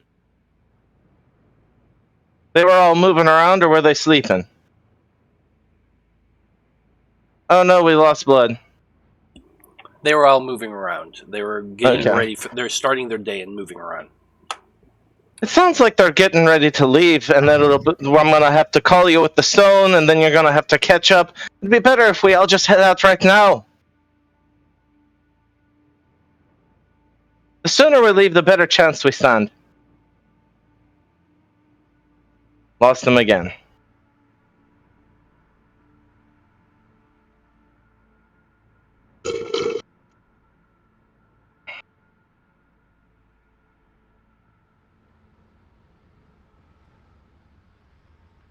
Alright, so Eloise and Apollyon are both on the side of leaving. I'm leaving. Come on, blood. Let's go. Alright.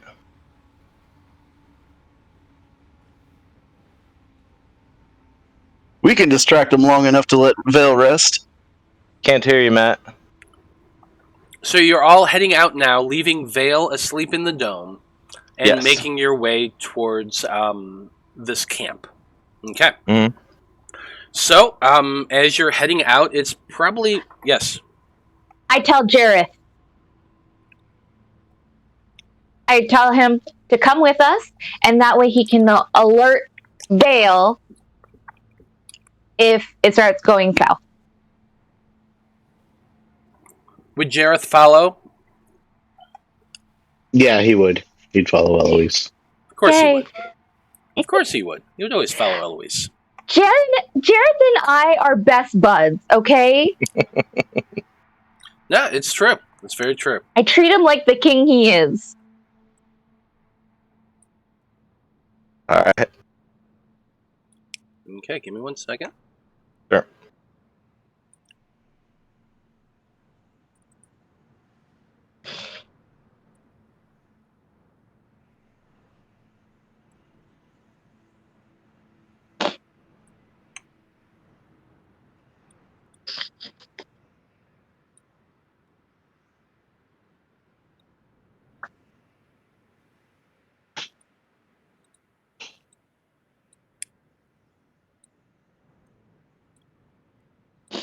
Okay, so I'm going to need from each of you perception and acrobatics checks as you Okay. start making your way through the sands towards this group.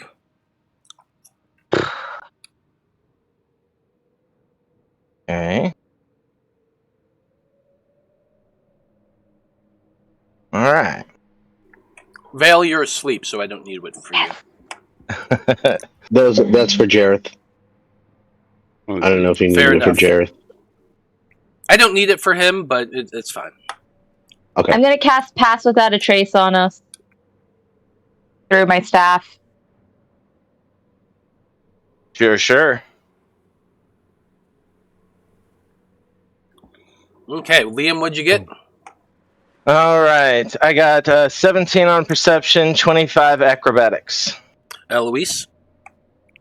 I got 18 on acrobatics and 10 on perception because I'm paying attention to walking and trying to get across the sand. Blood? You got a 30 on both. Apollyon? I get Yikes. I got 6 acrobatics and 13 on perception. Yeah, like, everyone but Apollyon is doing fine. Apollyon goes down, but he's a burrower, so it doesn't matter nearly as bad. He's just kind of digging his way along. He's gonna... Just give up on walking again and just burrow the whole time. He's just swimming through the sand. Yeah, he really is. He's just swimming through the sand. He kind of Like- jumps up every so often, does that wiggle, then back down again. Dolphin. Spits out some sand out of his blowhole. I also want those of you who are not burrowing to make for me stealth checks. Alright. With Pass Without a Trace up. With Pass Without a Trace up. Do you want Jareth to do that? No. Yeah. Go ahead with Jareth. Right. Or do we add 10 to it? Mm-hmm. Jareth is only going to get it if he stays within, 30 feet of me? Correct. Yeah, he should be within 30. Okay. And Apollyon? 15. You said everybody that wasn't burrowed, right? Yeah. Oh, that's right. I'm sorry. Do I just automatically succeed on stealth? No, you're not automatically succeeding on stealth. It's just you're lagging behind because they're moving a lot faster than you are. That's true. My burrow speed's only 20 feet per round instead of 40 like my normal walking speed. Yeah, so you're lagging behind quite a bit, but the rest of them are moving stealthy, trying to make their way towards where Blood had spotted. And while you're all making your way there, Veil, you do wake up, and you wake up just as your dome disappears, because it's the end of 8 hours, and you kind of look around, and you realize you're alone. Just how he likes it. My dream came true. Do you dream when you trance? No, it was more of a vision. It's like if I just wish it hard enough, they finally disappeared. He's Kevin McAllister in Home Alone. I thought he was going to be like, where are the corpses, though? Hey, baby. Did they leave anything for me to know? There is a sending stone on the ground next to your head. No, Oh, there's no? not. All right. Oh, there's not? You No. didn't do that? Oh, okay, never mind. I didn't. We took Jared Unless- with us, unless- though. Unless Blood Well, I did. was saying, I was like, yeah, let's leave the stone for him. So I guess he left his if Eloise didn't He leave can't- hers. He can look through Jareth's eyes, so like he can, when he wants to find Jareth, he could do that. Only so far. Like, there's a range that he can see through Well, Jareth's eyes. I think it's he can see through at any distance. He can only communicate at 100 feet. What's it say? I think you can only give commands at a certain Yeah, distance. but he can But see. yeah, you can see. I don't know. I guess I don't have the find familiar spell. Or it was you Well, can. how far away are they? Yeah, that's a good question. Well, it was 400 feet away is where you were Or- saying the camp was 400. Yeah. And So has they're- the desert been like? They're about 200 feet away from you right now. Okay, so I could probably see them if it's light enough. Probably. Like, yeah, go ahead and make a perception check. All right.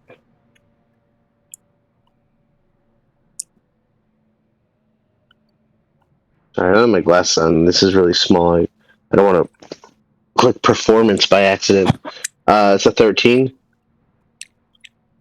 Yeah, it's at a distance, but there's something moving towards the southeast. All right. I guess I will dash up to them.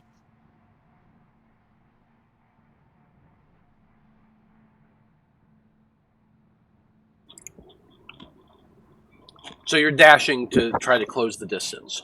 I mean, Yeah. technically, he could dimension door this distance, no problem. I could.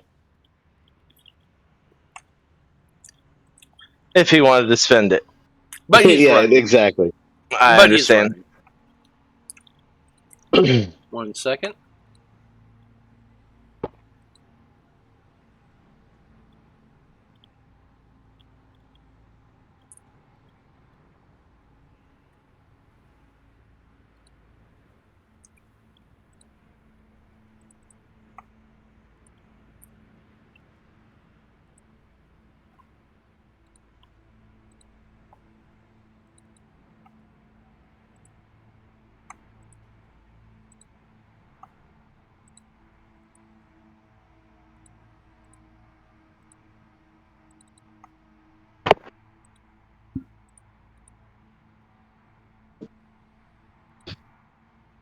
What are you two doing? Yeah, get out of here, you ninja.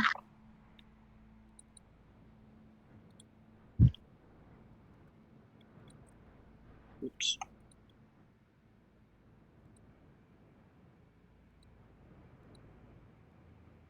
Wow. Not a single one rolled over a 16. Okay. So, as your group is closing in those last 200 feet towards, and you start climbing up the dune, you three are very stealthy. Even Eloise, yours was the lowest you had was a 19. Veil, you're still probably you've been running, so you're closing the distance, but you're not quite there yet. You basically got a few rounds still to arrive there. But the rest of you, as you come up the edge of that dune and look over, this is what you see. The camels have been hitched up to the wagons. There is a rider on each one. And the rest of the individuals, the UNT that you've now recognized, have started, making their way across the sand. It's probably around 8:30ish. You're at something like that. Maybe 7:30. I don't know. It's early in the morning. But they have not seemed to have spotted you at all. Not a single one of them have noticed your group. So, what are you wanting to do as you're ducking down, hiding, looking over this dune? As they slow down, Go ahead. go ahead, Liam. I was just saying, I'm pulling out my Hexbane bow, getting ready to take a couple shots. Okay, you can certainly do that. What were you saying, Apollyon? I was gonna say, as they slow down at the dune, I catch up, and I don't stop. I go past them. I go down deeper into the dune. You go down deeper into the dune? Yep. All right. So I can try to come up. Where are you? Yeah. Come up by one of these guys.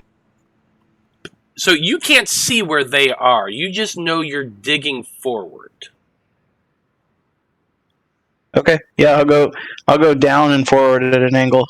Okay, so position. Show me exactly where you are. You're gonna be as they're like hiding there, looking. Where you get to about right there. Yeah, I'm trying to like get to the edge of the dune and kind of like poke my head out. I see. So you're poking your head out. Well, that made things a lot more interesting, to be sure. Let me look at those perception checks again. Make for me a stealth check with disadvantage, Apollyon, as you Disadvantage. I'm under the ground. and your head just came out of a dune. I'm looking to see what your how close you are to their perceptions, because they all rolled pretty low perception. So Do I get past without a trace because I'm near Eloise? Yes, you do. Okay. God.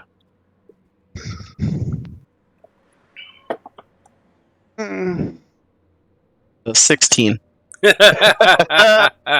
So what the lowest one rolled was a 16. And that's why I wanted to see what was going to come of this. So, like, you're just digging forward. You don't know where these individuals are. You don't know that you just passed up your friends. You're just digging underground. And so you start digging forward, and then you just open this hole up and stick your head out. And as you stick your head out, you look back, and you see all of that group right there looking up at you. Because you just kind of dug your way out and stuck your head there. And like you kind of give them that big Apollyon smile as they all look at you. And the big snake thing there points directly at you and hisses and yells, "Something's over there! Attack!" And I need everybody to roll for initiative. Yeah, my favorite words. Click your character. Good call. Well, How far is Veil Ah, away? Because we're I gonna never say- moved my character. We're gonna say you're about 100. You're 2 rounds away, so 120 feet away from the group.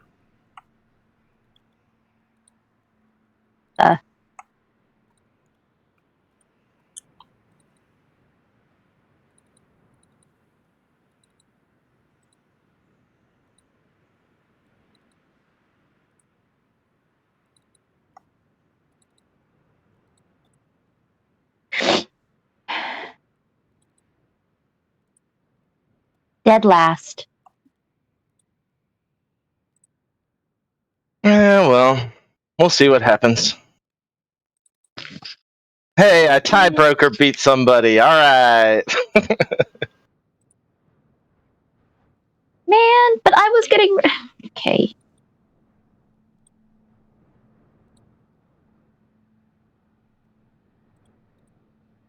Damn, he rolled some good initiatives. Yeah, I did.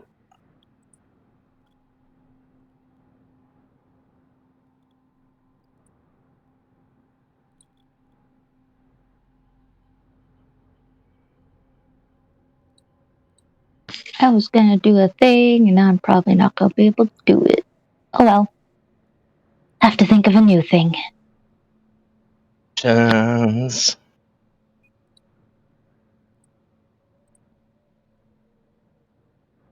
Okay, let's see. Do we have half cover because we're on the other side of a dune? Yes, definitely.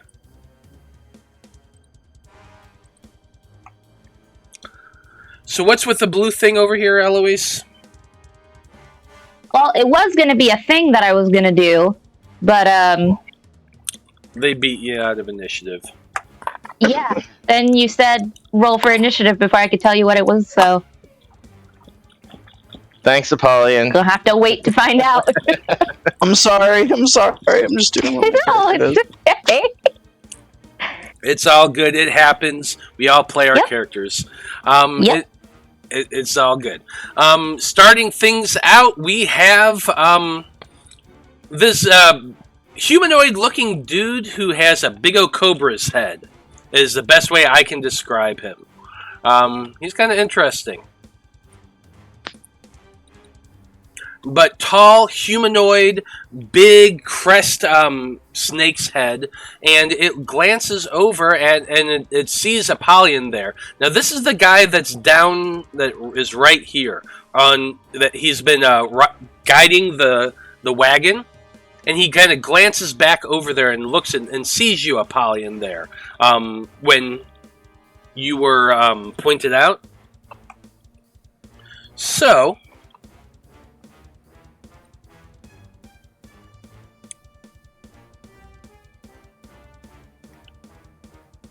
Yeah, he is going to cast a spell on himself as he's hissing in a language that I doubt any of you know.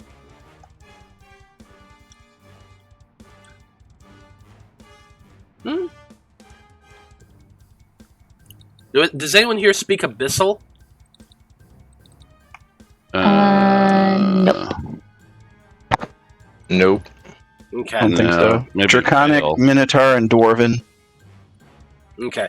So yeah, none of you would actually understand the words that this thing speaks, but it's like in a hissing, very demonic sounding language. He then rises up in the air. He actually, you realize in this moment as he begins flying up, he casts the fly spell on himself. Okay.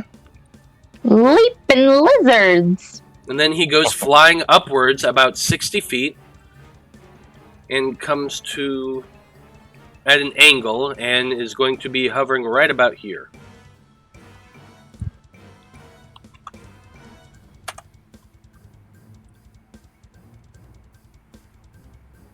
Yeah. Cool. Pythagoras, I hate you. That's his turn. Pythagoras is our friend. Next turn is one of these pure bloods over here. And she is going to move. Let's see, what can she do?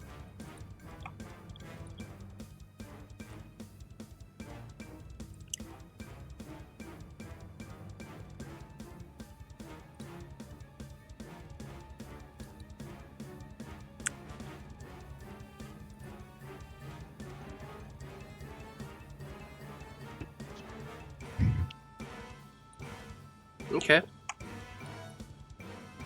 She's going to move forward around this area 5, 10, 15, 20, 25, 30. I think so. Yes, perfect. She looks at you, Apollyon, and you hear this odd, sort of melodious voice speak out to you in common as she cast the suggestion spell on you. She suggests, come forward and drop to your knees. Wait, to me? To you.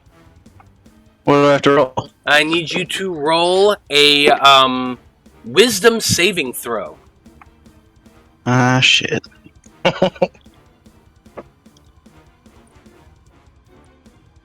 I believe in Apple.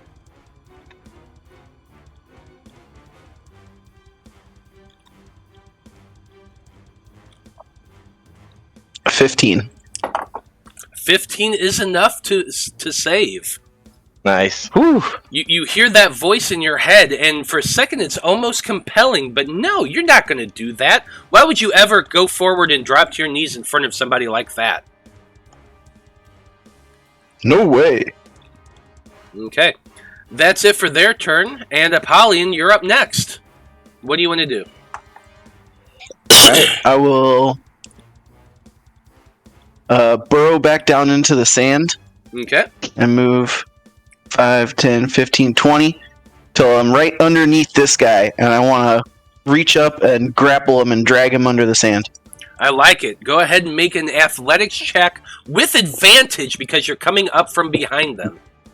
Or from underneath them. Yeah.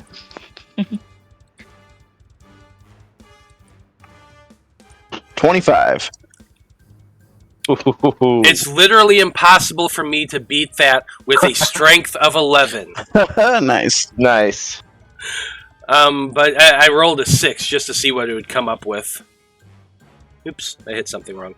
Anyway, yeah, you grab them and you pull them down with all of your might, and you drag them down into the sand. You are now grappling them. He's a graboid. Can I bonus action attack? Do you have a bonus action that can attack? My Scimitar of Speed can make an attack as a bonus action. If You made an attack yeah, with it, if right? you make an attack with it, I believe. Oh, okay. Alright, yeah, that's it then. That's it then. Okay, but you are now like suplex holding this snake-like woman down in the sand. That's something you don't see every day. Yeah, definitely. You just saw like Apollyon dig down, and suddenly like one of those UNTs just go down into the sand. That's crazy. I need a restrained. There's a restrained one. Okay. That's it for Apollyon's turn.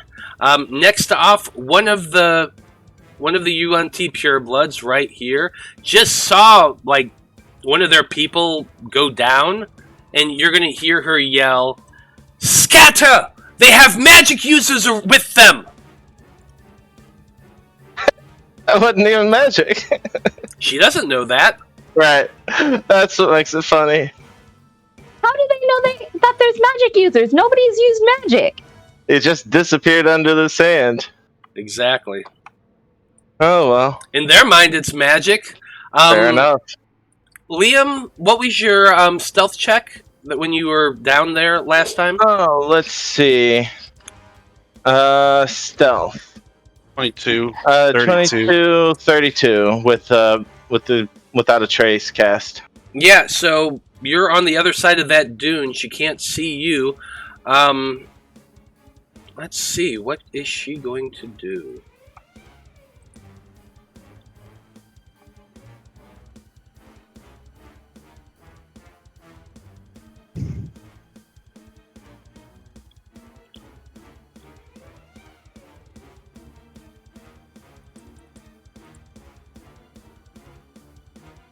Yeah.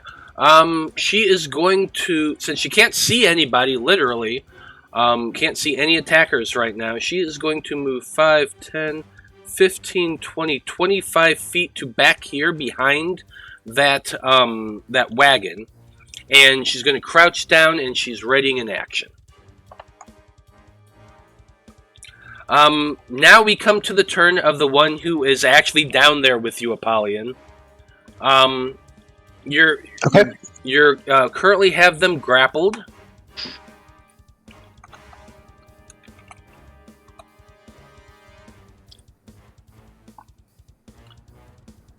Let's see. I'm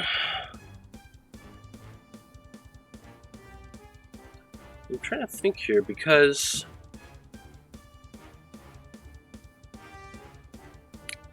yeah, so I'm going to say that technically not only are they grappled by you because the sand is like closing in on them, they're also partially restrained. So are they suffocating yet? No, they're not suffocating yet because they do have a they can hold their breath too, just like you can. So, but what they do is, since it doesn't actually, let's see, hold on a second here. Yeah, since so they have a unique feature. Their feature is that they can cast spells without the spells that they know they can cast without material components.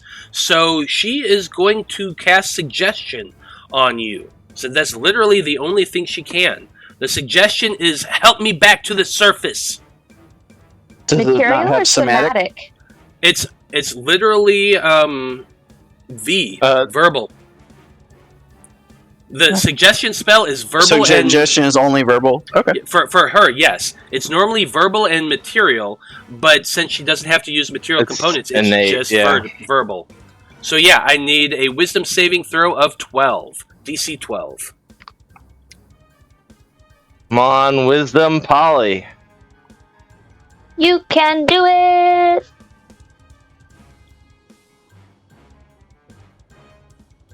Yo, baby. Booyah! Yeah. And once again, Apollyon manages to save with his wisdom saving throw and does not have to free her and help her do the surface. I wish Suggestion was one of those spells that if you save, you become immune to it. Yeah, nope. For the next, 24 hours or whatever it is. That would be nice. It would be nice. Mm-hmm. Last Yuan T is actually taking cover behind the camel and is ready in action as well. Veil, it is your turn now. You're about 120 feet away from your group. You can see them along the dune ridge that kind of crouched down behind it. And there's something of a commotion, but you couldn't quite hear what it was. So what are you doing? All right, 120 feet. Mm-hmm. I'm going to continue to, run. So 30, 60. All right, I'm going to use my action to dash. That'll be 60 feet. Okay. And then with my bonus action, I will cast Misty Step to get another 30 feet. So 90 feet total.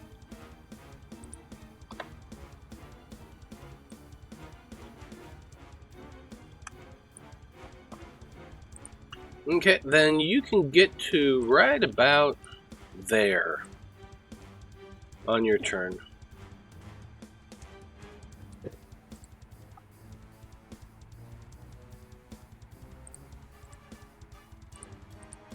So you can definitely see your group now. You're trying to hurry as best as you can. The sand is very slippery at this point, but you're hurrying, and You're a little closer to your group at this point. Okay. Are you doing anything else? Well, you can't. That's it for your turn. No, I can't use it all. Yeah. Okay. Blood from a stone. You're up next. I never rolled for Jareth. Oh, yeah. Go ahead and roll for Jareth if you need to. 20. It's alright. He'll just go. He's going to stay hovering where he is. That one's up in the air. Mm-hmm. Yeah, this cobra-looking one. Alright. Well, he's gonna, with one of his attacks, he's gonna blazing bowstring, the one that's up in the air. Now this I guess he said he was up 60 feet. Yeah, he's 60 feet up. He can actually see you. Yeah, well, that's, I mean, I don't care.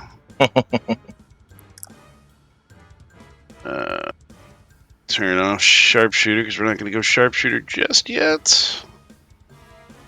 Gotta get so many fucking different buttons to fucking touch. Alright, 20. 20 does hit.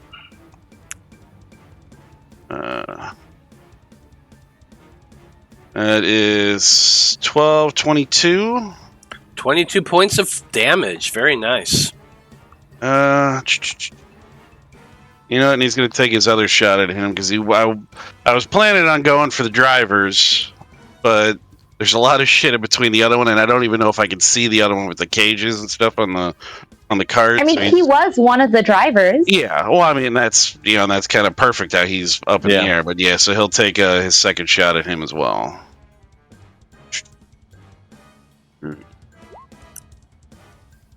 Oh shit, that one's gonna miss though. It's only a 12, but it's a critical fail. Okay, hold on 1 second. He's behind the dune still. Matt, just to let you know, the big giant dude, you didn't roll an initiative for him. Oh, I didn't? Oh, thank you. At least he's not in the turn tracker. Why am I helping the opposition? I don't know. Yeah, I would have been annoyed when I realized I didn't do anything for him. Yeah, so he'll take a turn next, I guess. Yeah. You're welcome. Well, I would have been disappointed if he didn't do anything, yeah. Right. So, you do anything else for your turn, Blood? I mean, he'll kind of readjust, kind of go back down and move over and, like a sniper, move into a new position. Okay. Yeah, maybe just a little bit over here. And that'll be his turn. Okay. That's it for your turn. Next off is the UNT Abomination. These big guys are a lot of fun. Just so handsome, too.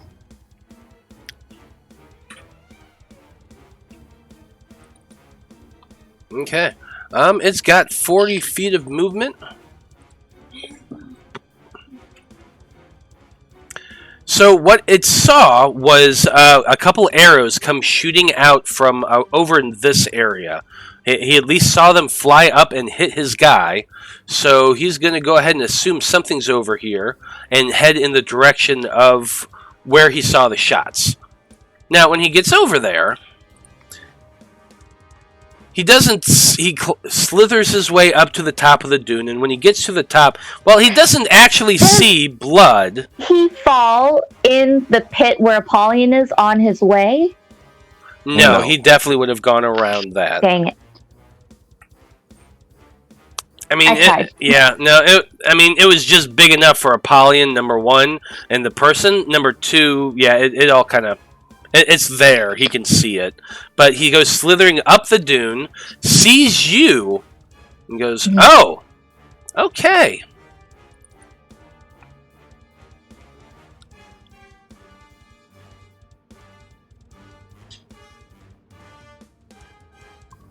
Okay. So it's coming, and it begins slithering towards you, Eloise, and tries to wrap itself around you, and is trying to make a constrict attack against you. That's a 23, which I assume hits. Oh, yeah. So you take 12 bludgeoning damage as the snake wraps its form around you and begins tightening, snapping your arms to your sides. I'm going to use my interception ability for that. Target other than me within 5 feet of me gets hit with an attack. I can roll a d10 plus my proficiency to reduce the damage. So it's weird, but I'll allow it. 5 plus 3, so I reduced the 12 down to 4. Okay. So you took 4 points of bludgeoning damage instead, as he somehow shoves the end of his spear in the middle of that constriction to keep it from tightening, I guess. Anyway, that's basically how it works. It's awkward in this particular scenario, yeah. But the mechanics still work. So yeah, that's how I'm describing it. Anyway. So now that it has you, Eloise, and has you grappled, let's see. I wish the Dragonborn breath weapon could be used as a reaction, like Hellish Rebuke. Like, that would be nice. Literally just breathing. It doesn't take an action to breathe. Well, the joy now is that now that you are being held and are restrained, he gets advantage on his next attack, which that gigantic mouth just opens up and tries to take a bite out of you, Eloise. Okay. That's a nat 20. Oh, shit. Yep. Ouch. So 11 points of piercing damage and 17 points of poison damage. I'm immune to poison. You're immune to poison? I am immune to poison. Nice. You are immune to poison, So, yeah. 11. So 11 points of piercing damage as this thing bites into you, and you feel like it start pumping in the poison, and you start feeling it in your body, but your natural druidic immunity just like pushes it and clears it out. God damn. Motherfucker! Well, How long you been waiting to say that one? Yeah, that was It's fun. come up before. It's come up before. Okay, I'm pretty sure I've had to say it before. Okay. So, the next, it has one more attack, and since it's already used its constrict and its bite, it's going to be using its scimitar that it pulls off his back to stab you with. How many attacks does this thing have? 3. Okay. That's 23, which does hit, for 8 more points of slashing damage. But at the end of your turn, like, you just took a bunch of damage and you're, like, kind of hurting a little bit, Eloise. Like a lot of bit. But then, for some strange reason, like, you feel the gods looking down on you with favor. And they have just redeemed a healing surge for you. Which I rolled miserably on, but you gained 6 points of healing back. Wow. I thought we rolled our own. Wow. How does Whoever rolls it first, sorry. How do I freaking roll ones on that? That was horrible. But hey, at least it's better than nothing.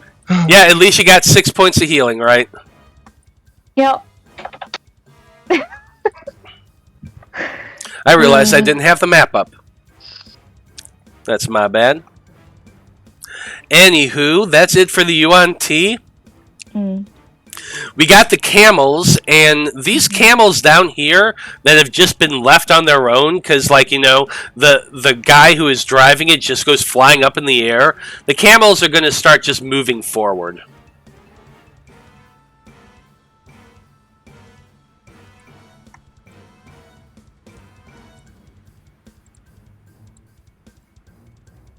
Oh, look, they left a cage, but oh, dang it. It's like a cage fell off. That would have been kind of funny. Would have been great. It's hard to move a lot of things.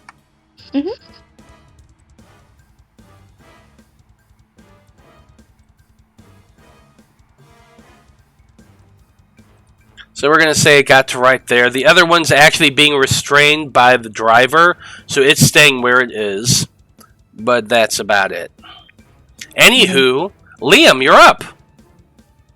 Alright, so Liam's going to come around to this side of this big snake thing here. Shout out, put her down, Fangface!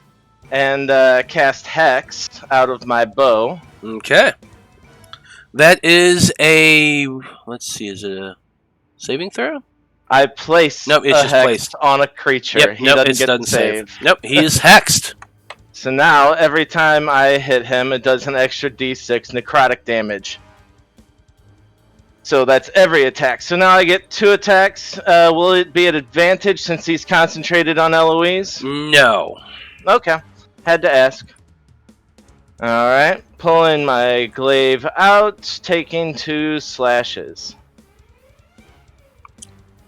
19 and a 23. Both hit. Beautiful. Then 2 hex hits. Alright, so totaling 8 plus 14, 22 plus 6 more, so 28. 28 total points of damage. Nice. You slash twice with that glaive, cutting into this thing deeply. And the thing just kind of looks over at you and hisses in annoyance. Awesome. That's my turn. Okay, that's your turn. Yeah, Hex is bonus action, that's everything. Yep. Okay. Next up, we have the Nightmare Speaker's turn. This is a creature that's like, from the waist down, it's a snake. From the waist up, it looks like a person. With kind of darkish skin, very large lips, and the hair like is more braided and pulled back. Let's see what they can do.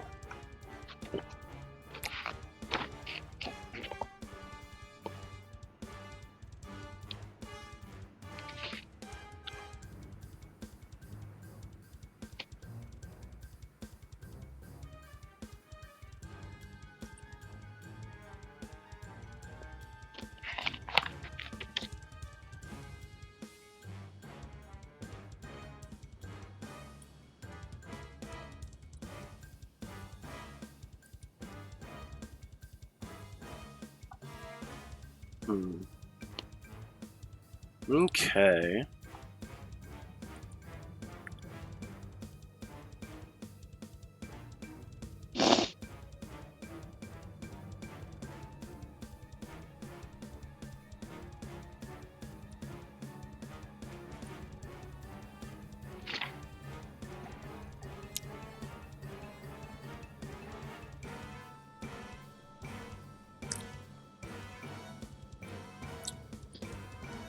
So I just need to make sure that this actually works, right? Count. Oh, you had somebody that was holding an action for something. Did anybody trigger it yet? Actually, yes. So thank you for reminding me about that.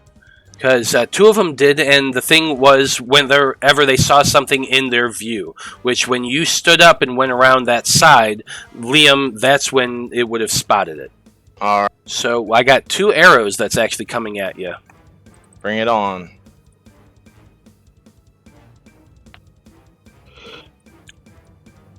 Nope, both of them miss.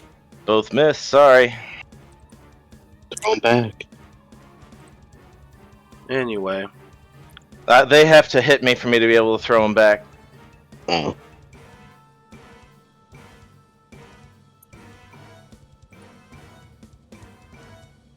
Okay. Plus, I used my reaction. Ooh. Your turn came up then. It would have refilled, wouldn't it? Yeah, you do have your reaction that's right. again. That's right. Yeah, because so. Oh well.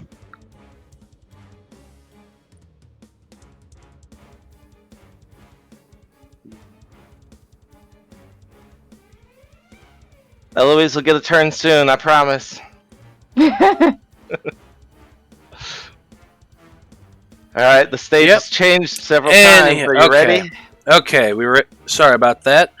The one gets off the wagon and starts moving 5, 10, 15, 20, 25 feet to right there. And then it looks up at you, Liam, and I'm going to need you to make an intelligence saving throw for me. Oh, no.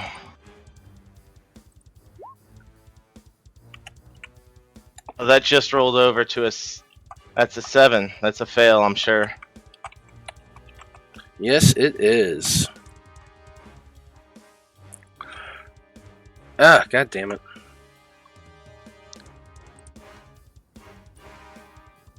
Okay, so what happens is it looks out at you and you just begin to see the most terrifying nightmarish creature that you can possibly imagine.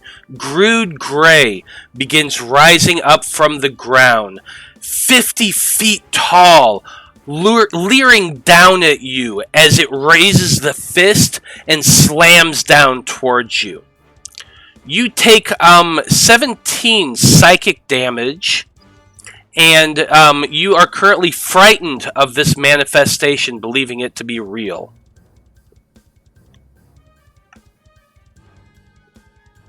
Oh. So yeah, it lasts for a minute, and the manifestation you're seeing cannot be harmed. And but you can make your throw at the end of each turn.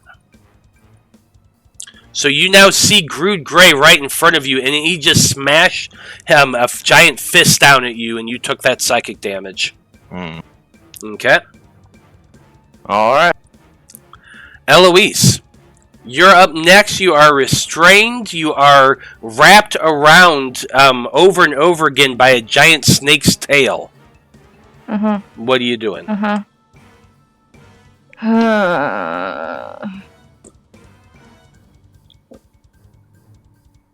Yeah. To try and get out of this, it would take my action, right? Yes, it would.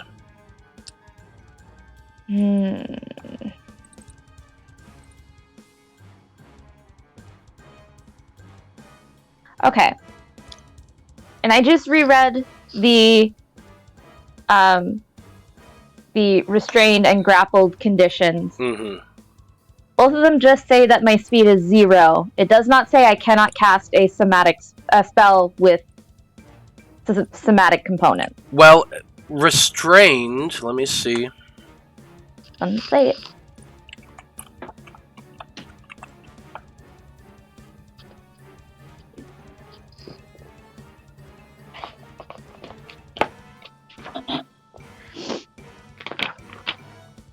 So my speed becomes 0. Yep. Attack rolls against me have advantage, and my attacks have disadvantage, and I have disadvantage on dexterity saving throws for restrained. Grappled, speed is 0. Condition ends if the grappler is incapacitated. Condition also ends if an effect removes the grappled creature from the reach of the grappler or grappling effect, such as when a creature is hurled away by a thunderwave spell. Yeah, so you're being held. It's wrapped around you, and you can't move. You have to use your action to try to get out of it.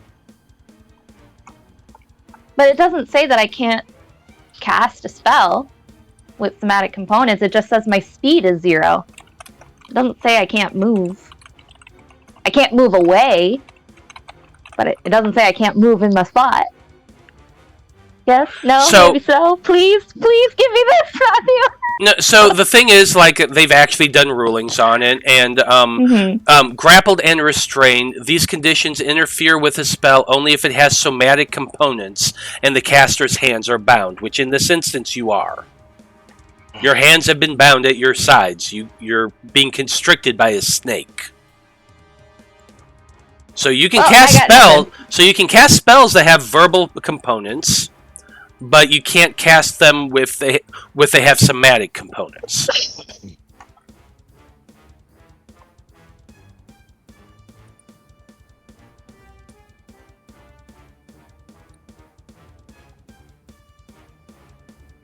So what are you doing? Everything is a fucking action.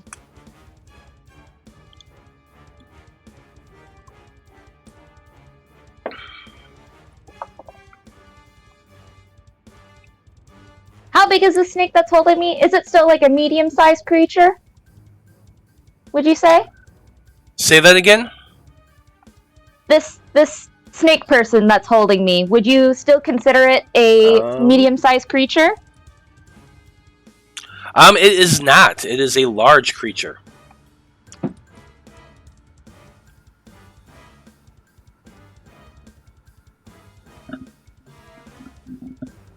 I will get to your turn. Or sorry. I'll get to your turn. Anesthetic neck. Fuck it! next. I'm gonna turn into an elephant. Okay.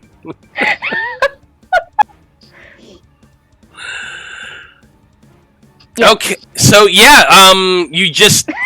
Are you just wild shaping? Yeah. Okay, you wild shape into a gigantic elephant, and kind of like I imagine you just spread outward, exploding this thing around you. Like it can't hold on to an elephant; it just really can't. Maybe it's like still constricting your leg or something. I don't know. I'm gonna trample it. Elephant has to have a trample attack, right? Well, Oh, I can't. I use my attack to change into the elephant. Yes, you did. Fuck. Yeah, because it isn't a bonus action for you; it's an action for you. Yeah. But you do still have bonus action. If an elephant has one, I don't know. I don't know. I'm trying to find an elephant in like the different beasts that are available for. Oh, there's actually an elephant. Oh no, but you cannot transform into it. That's a challenge rating of 4. An elephant? Aw, Yep. man. Sorry, you can't do that. Fine. What is there another equally big creature that I can transform into? How about a I mean, gorilla? actually, You no. could change into like a giant snake. So that's the thing. Like, you can transform into CR1s. I always forget because I love playing Circle of the Moon Druids. So I just you can wild shape into that. That's true. No, you can't. I need to remember that. Eloise cannot.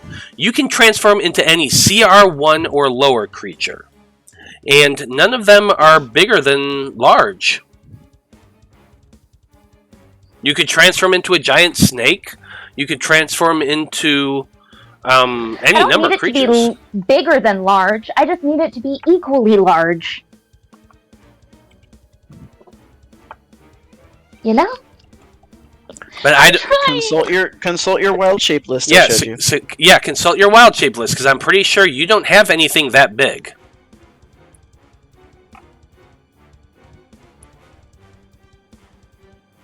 I am. I'm scrolling through.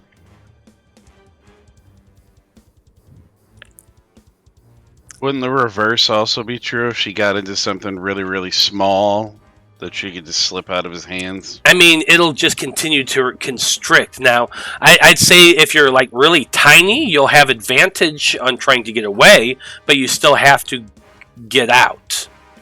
And wild shaping is an action, and so is breaking the grapple.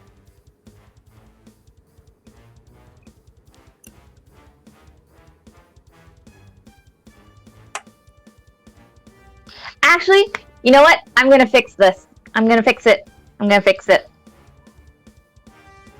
Do I want to waste a spell on that? Man, that didn't take enough time on my turn. It just went by so fast. I know, right? And you have another turn coming up whenever Eloise finishes. I'm sorry! Brown bear. Direwolf. You also literally breathe ice. Yeah, but that's an action. So is everything else you can do. I know everything is an action when you're a druid. Exactly, so just choose your action or we're going to have to move on because it's 9:48. Alright. Yeah, I'm gonna try to break the grapple because there's nothing else I can do. There are other things you can do, but yes, break your grapple. Athletics check, please.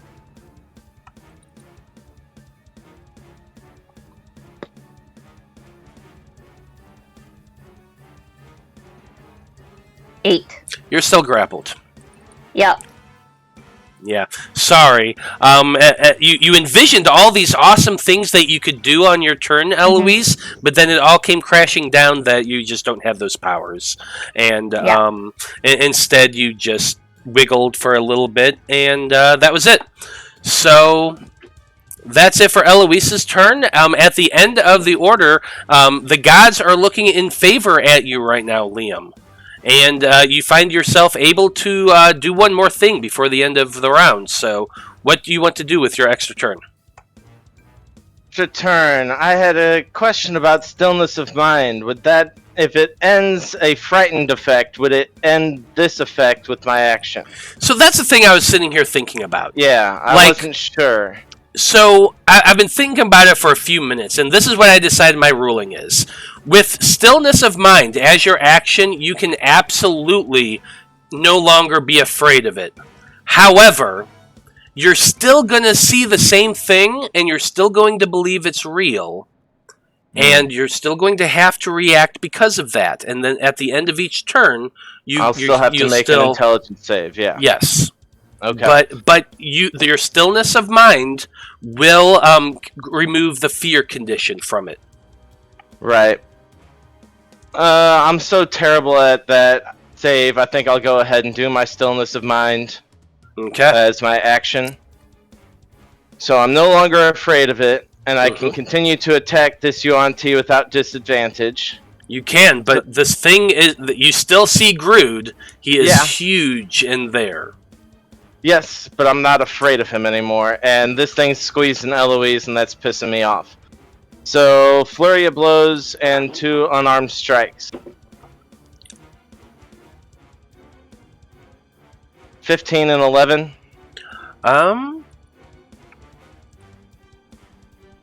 Wait a minute, can you do flurry of blows? You can't. Oh, that's only a follow-up to an action. So you can, only the 15. The 15 does hit. Okay. Then I will add in a superiority die to this strike, doing a shoving attack. So he's going to have to make a strength save against my DC, which is 17. Okay. I'll pop that new ability up in chat here.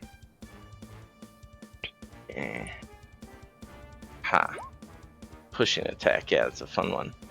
So maybe if I push him off the dune, then Eloise will get another chance to, I don't know, well, maybe it'll be worse. That should have been rolled at advantage, but it isn't a failure with an 11.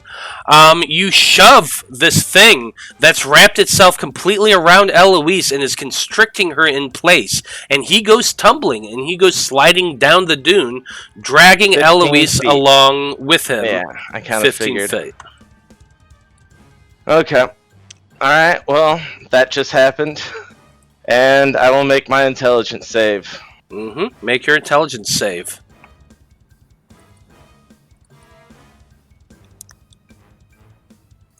Come on. Yes! Wow, nice! 15! Grood disappears. Indeed he does. Grood does disappear, and your vision clears, and you realize that Grood wasn't there at all, which is a good thing, because if you failed, you would have taken psychic damage again. Yeah. Alright, good extra turn. Thank you very much. Oh, yeah. Anesthetic, I believe. That's weird. Why did it do that? And yes, it was anesthetic. Thank you, anesthetic. For some reason, it moved all my things. Or maybe it didn't. Maybe it was UNT was first. Okay. Anyway, top of the order, it is the UNT Abomination's turn. That is currently wrapped around you, Eloise. It got pushed and slid 15 feet down the hill, and so it is using part of its movement to get up. It's still holding on to you, so here's the thing, what happens when you're just holding the thing? Can you just squeeze again? Yeah, I'm going to say it's just going to squeeze on you. So it does have disadvantage on this, and it's just going to squeeze and constrict you. That's a 19 to hit. Yeah.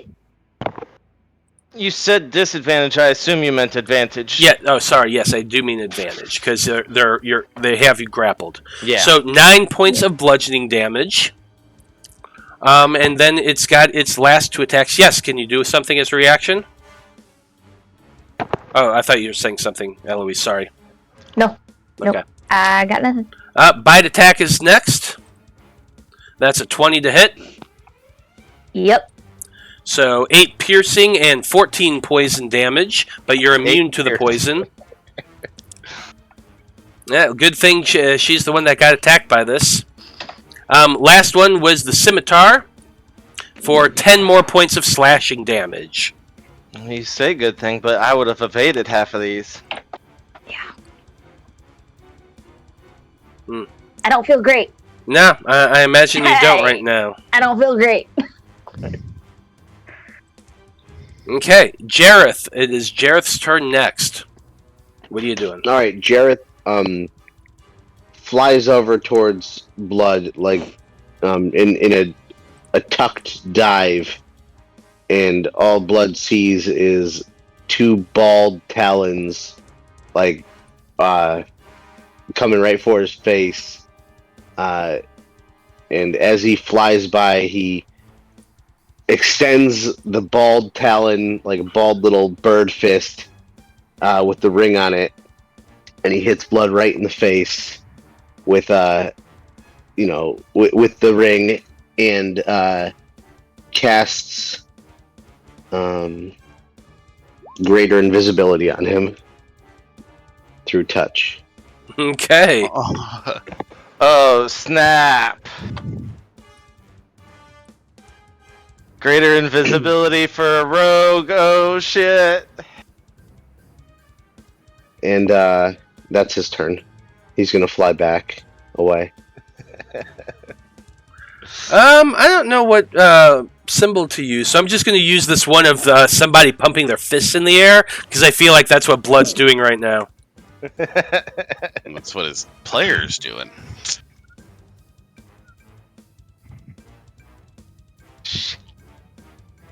So there you go.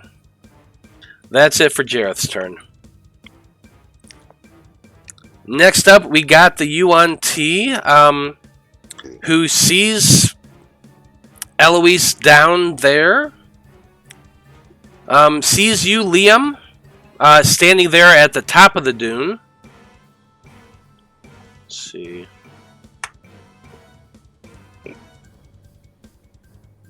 Gonna move to right about there. Yep, we're good.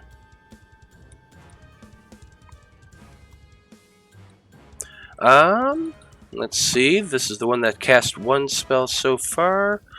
Got 2 left. Sorry, they really feel like they have this battle in their advantage right now. So they're still trying to capture you. So Liam, I need you to make me a wisdom saving throw. All right. At least this one's not a -1. 21. Yeah, 21's easily going to make that. And you see them looking over at you, and you hear them begin to say something and tell you to kneel down and prostrate yourself. But you manage to focus your mind, and you are not you do not succumb to the suggestion spell. Nope. Guys are rolling some really high wisdom saves here. But, it is the turn of the guy that's flying in the air.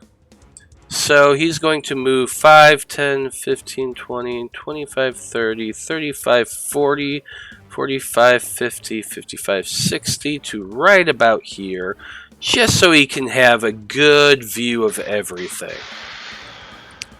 He is going to be casting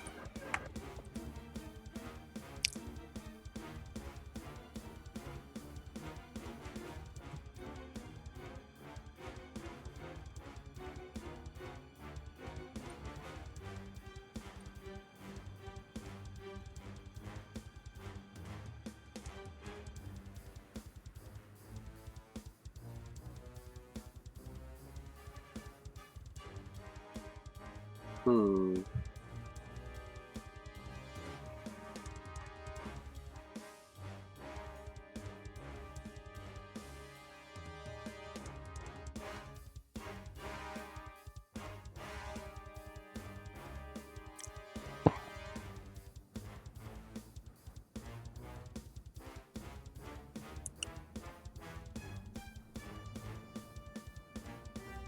Okay. Yeah, you know what, Liam? I think that it's going to go ahead and cast 2 Eldritch Blasts at you. So that should be fun. Yeah. Can't catch these. I was gonna say, can he somehow No. fucking throw the fireball back at him? Yeah, but a 14 and a 15 does not hit. Nope, sorry. Nope. That's it for his turn. Apollyon, you are underground. You are currently grappling one of these UNT women who keeps trying to cast a spell at you. What are you doing? Leave her down attack there. her. Actually, Leave I'm her not gonna down attack her. Can I like push burrow up, like pushing past her, like step on her, use her as a ladder to get to the surface? Yeah. So Oh, like, yeah. I'm pushing myself up and pushing her down. Yeah, absolutely. You Bury her. can. Yeah. You're, go ahead and give me an athletics check. Okay.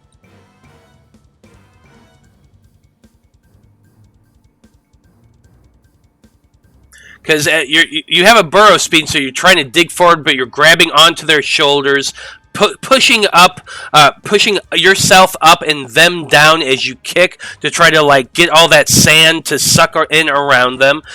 With a 21, yeah, you're able to reach your 21. hands up and pull yourself up onto the surface.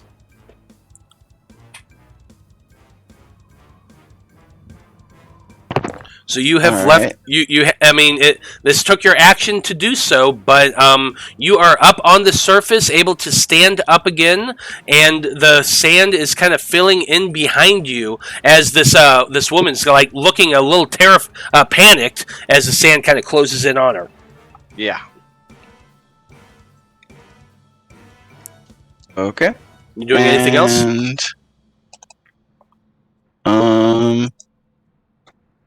How much of my movement did that use, if any? We're gonna say 10 feet. Okay. So like half your movement.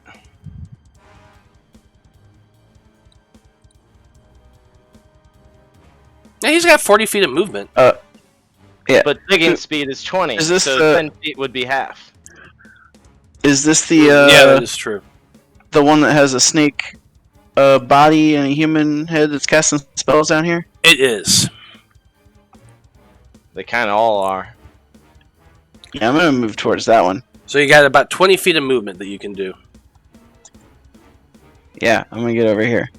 You got it. Yeah, I guess that's all I got. Okay.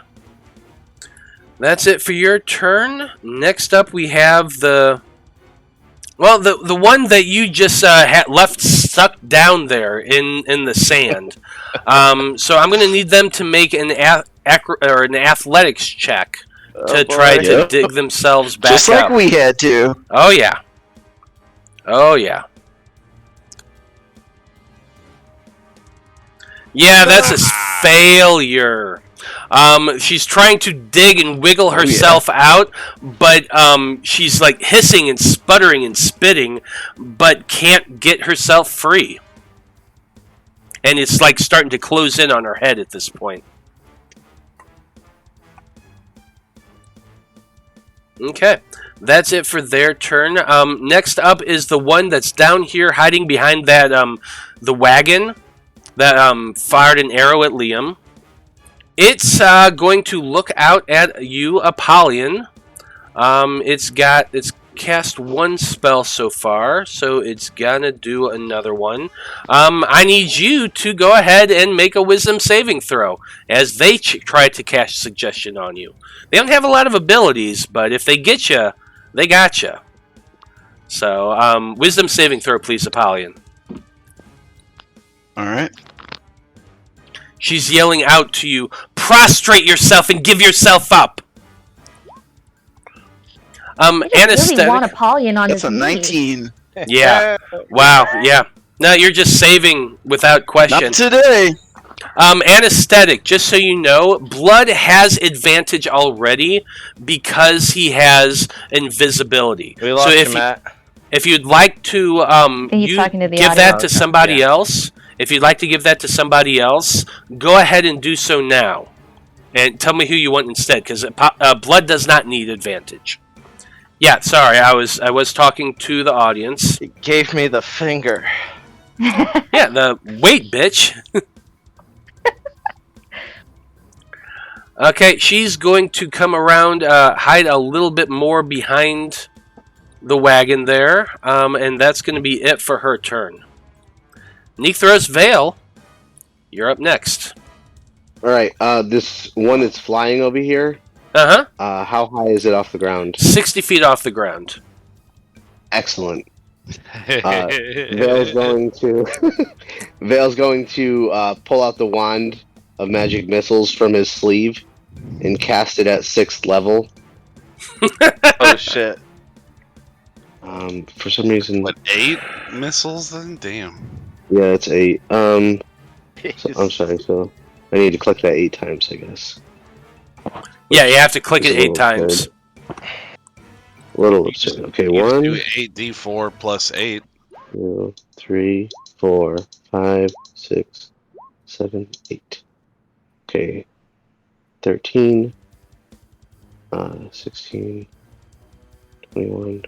Oh, Matt, I hit the Yuan-Ti one more time, so I get to add one more d6 to his damage there. Just 2 more. That's fine. Okay, Yep. thank you.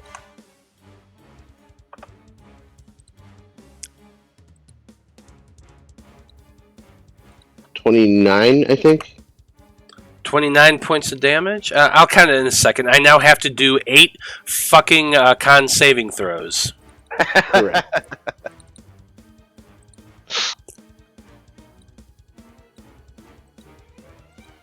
Oh, There you go. That 5th one, Rob 60 feet. And Phil goes, damn, all I needed was 5 shots? so, by my count, let's see. 16, 19, 21. 26. I got 26. Oh. Plus Well, Liam's. No, No, Liam's does not two count to that. goes to different. the other Different, guy. yeah. Yeah. Oh, okay, all right. So yeah, I had 27 then. Mine was retroactive damage, sorry. Okay, 27 points of damage, and then he falls freaking 60 feet. And he had Yeah. taken 22 earlier from me. This might kill him. Hold on.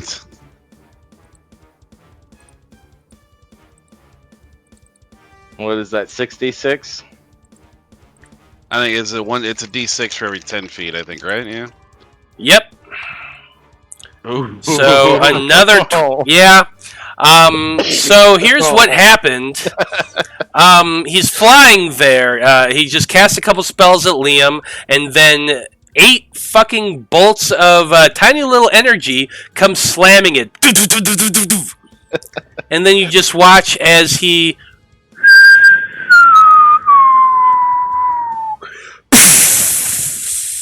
in the sand. Big old geyser of sand goes up, and he does not move. All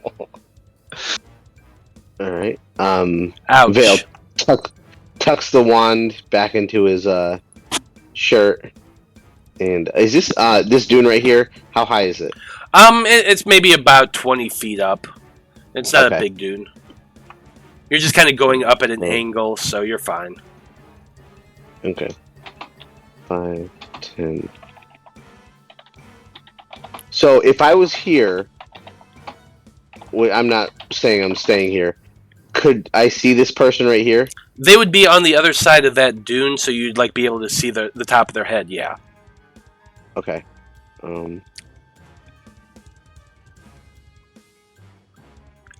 Yeah, I guess I'll stay here. Hmm. But I can't see like somebody down here, correct?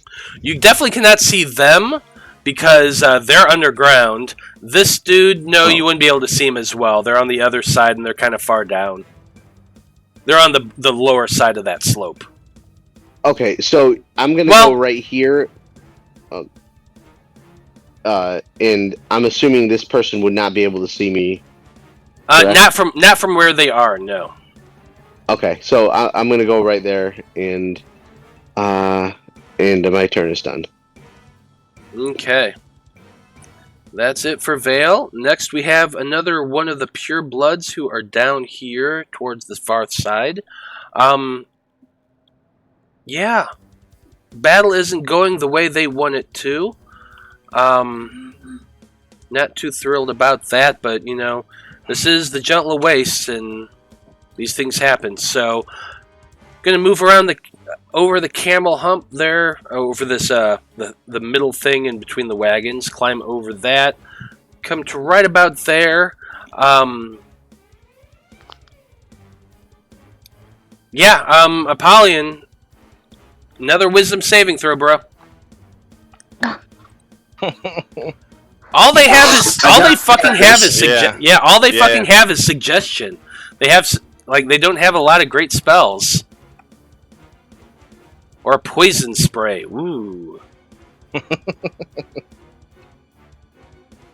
They probably love their poison spray. They're like, this is the coolest shit, bruh. 1 second, my character sheet's being weird. There it goes. 6. Finally. I have to use a lucky point on that one. Okay, use your lucky point. Sweet. You can do it.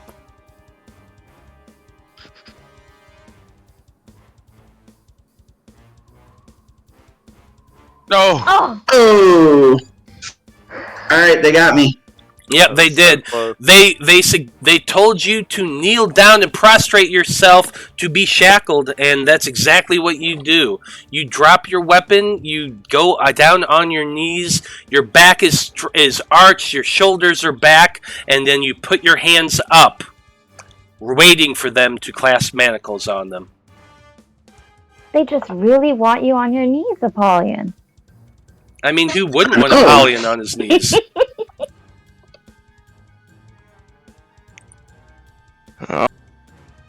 Time for the insanely invisible blood to take a turn. Yeah, she had a little bit of movement left, so you go 5, 10, 15 feet to right there. And she's going to come around to shackle Apollyon.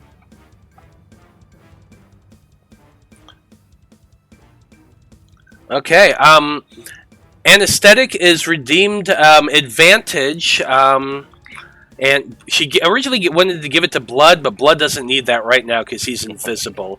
So we're going to say it's going to go to Liam next. But thank you, my cool. dear. But it is Blood's turn. You are invisible with greater invisibility. Well, he's gonna just kind of get up here to the top of the dune.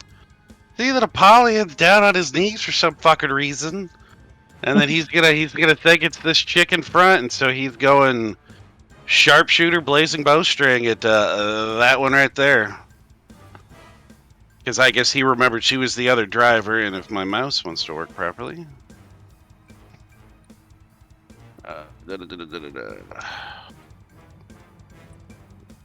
That's gonna be a 24.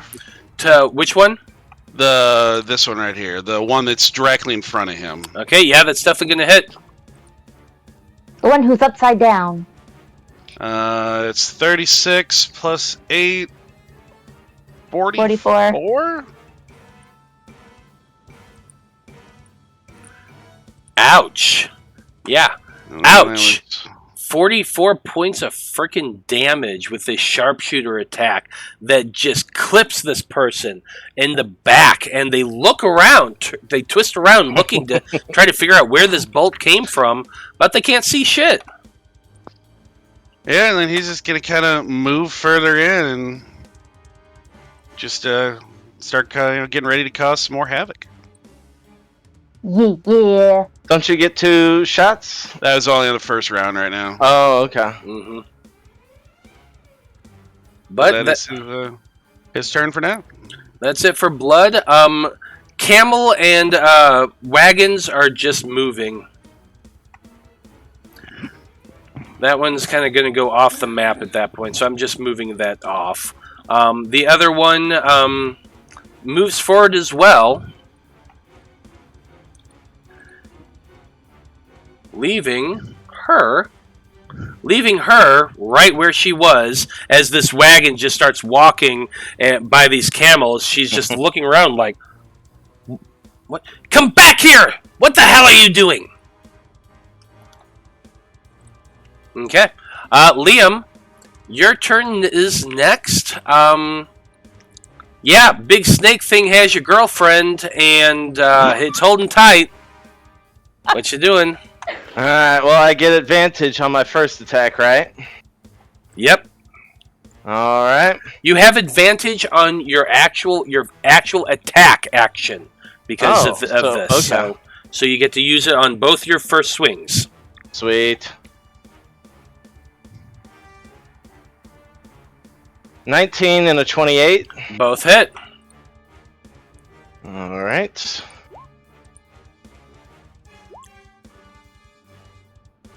Okay, 13 and 12 plus 2 hex hits.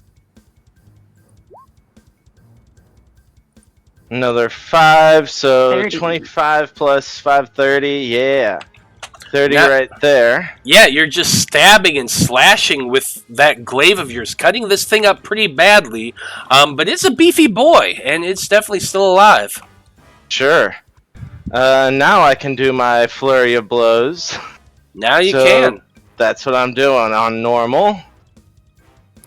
20 and a 15. Both hit.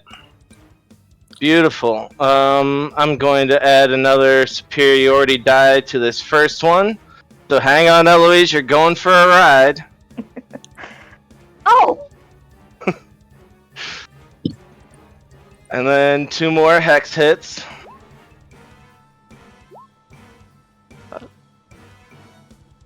Alright, so that is... 21. yeah, she's got it. 21. Then let's go ahead and action surge. This guy's still got her. Yeah, he's still got her and still holding on strong. Alright. So when I push him, does it push him into this person right over here? How much of a push are you doing on them? I get 15 feet on my new fighter ability, so I can shove him 15 feet backwards, wait a minute, even a large he- creature. He still has to make a That pushes him on saving the ground. throw, doesn't it? Right, a strength save, yeah. Yeah. He gets a And strength save. she's on She the is ground, underground. isn't she? Yeah, she is. She is underground. Oh, that's right. Okay. I need to take advantage off there. But a 12 is not enough. Nope. So it goes So- sliding 15 feet. Yep. Yeah, kind of right there on top of the space where that UNT woman is literally buried. Then with the action surge, I will take 2 more slashes with the vicious glaive. A 20 and a 27 both hit. Yeah, they do. Alright, 10 and 16, so that's 26 plus 2 more hex burns. Well, it honestly doesn't matter. It had 35 hit points yet left. Tell me how this looks. Alright, so as I go into this flurry of rapid strikes that's faster than I've even pushed myself before, I kick the thing real hard. Eloise goes tumbling. Then I come up into the air, slashing down into it once, and then decapitating the head with the next one, just because why not? And Eloise on her back just goes sliding down in the sand, gets to right about there, and that's where she lands, just on her back, looking up into the afternoon sky. That's the great thing about fighter abilities. You can burn almost all of them on one turn if you want to. It's true. Alright, but that is it for my turn. I'll stand right there, waiting for the next person to come and attack me, because I can move the hex with a bonus action. Sweet. Well, the next thing is the Yuan T Nightmare Speaker, which is an awesome name, by the way.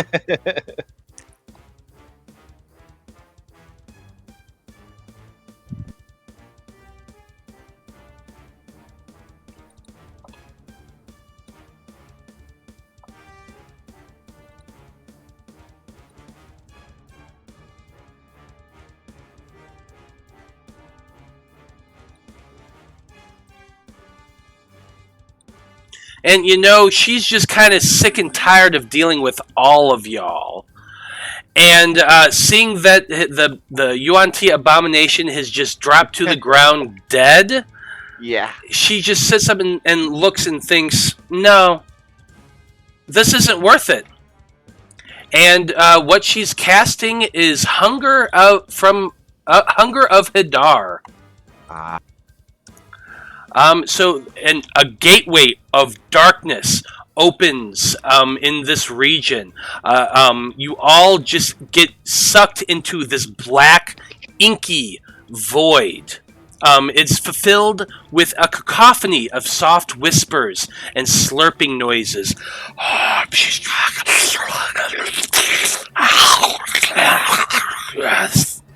That can be heard up to 30 feet away.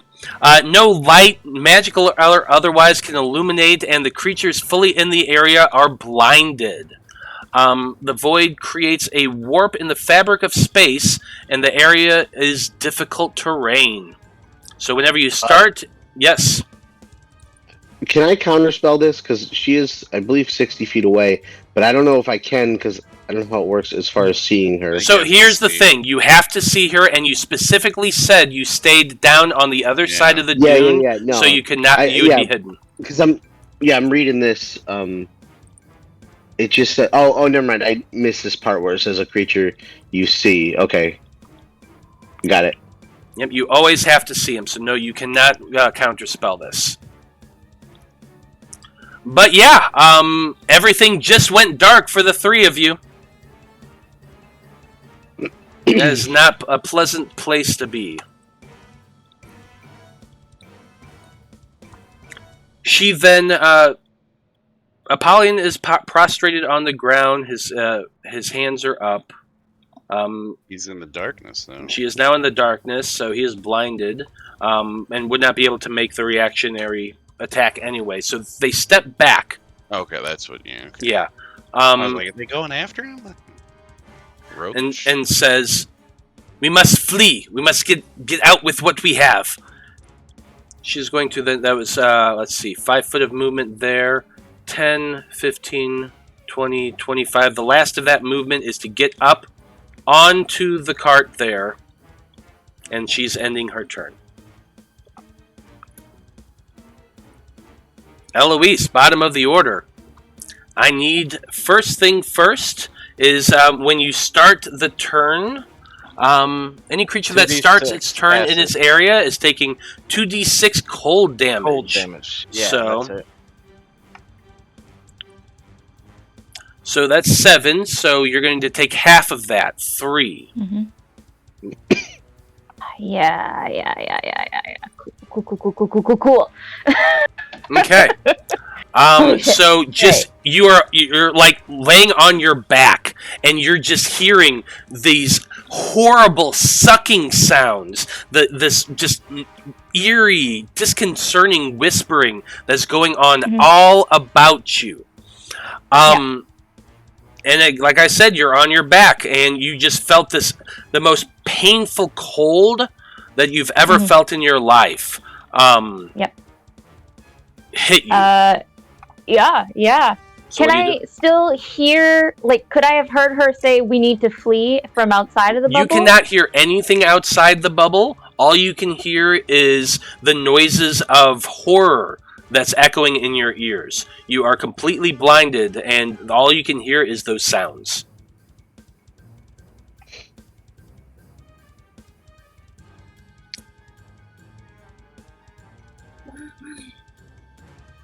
Okay.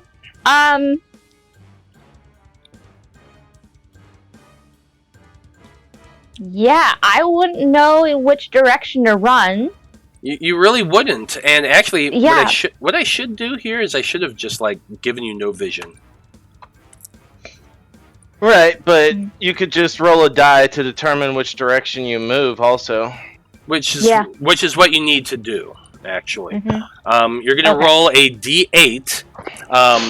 1 being north, and then cardinal direction around clockwise, to see if you can figure out which way to go.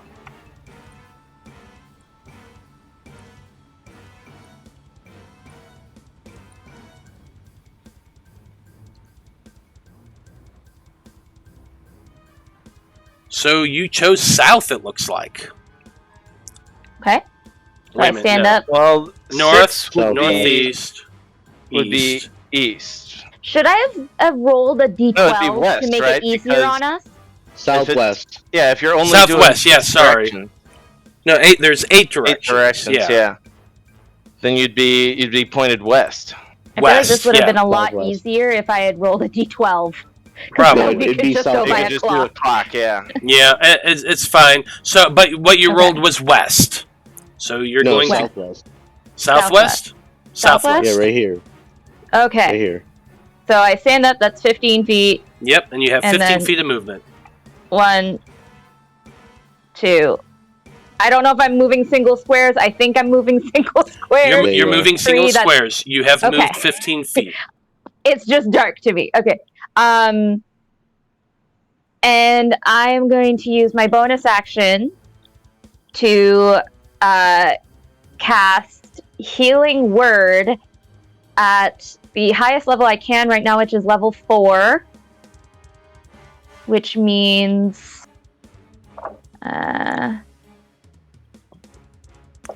so... What is it? 1d4? So it's going to be 4d4 plus 4? Plus, Yeah, 4d4 plus 4. no, I think it's 44 plus your wisdom. Spell casting, Yeah. but my wisdom is 4. Oh, it is so- 4. Okay, sorry. Yeah. Plus My 4. bad. No worries. You can't keep track of everything, Matt. Yeah, this is true. This is true. So yeah, 44 plus 4, and you're casting it on yourself? Yeah, Yeah, probably a good idea. I need it. Or actually, no, you can't yes, see I'm gonna anyone do it. else. No, I know, but I could have done Cure Wounds at level 4. But no, bonus action, because I'm gonna use hopefully my action to just keep dashing. Yeah, so I'm gonna cast Healing Word. Where is it on my list of things? Here it is. Cast at level 4. Submit. Boop. Alright, so it looks like I rolled 2 4s and 2 1s. So yeah, you got a 14 points of healing. Yeah, alright. Cool. So, that puts me there. Okay. And then, yeah, I'm going to use my action to keep dashing Okay, so go in ahead. the same direction. You would actually keep walking in the same direction? Because I was honestly going to tell you to roll a d12 if you wanted to see, like, if you wanted to use your thing better. You're just going to keep going in the same direction? I'm just going to keep going in the same direction because, like, I suppose so. okay. So,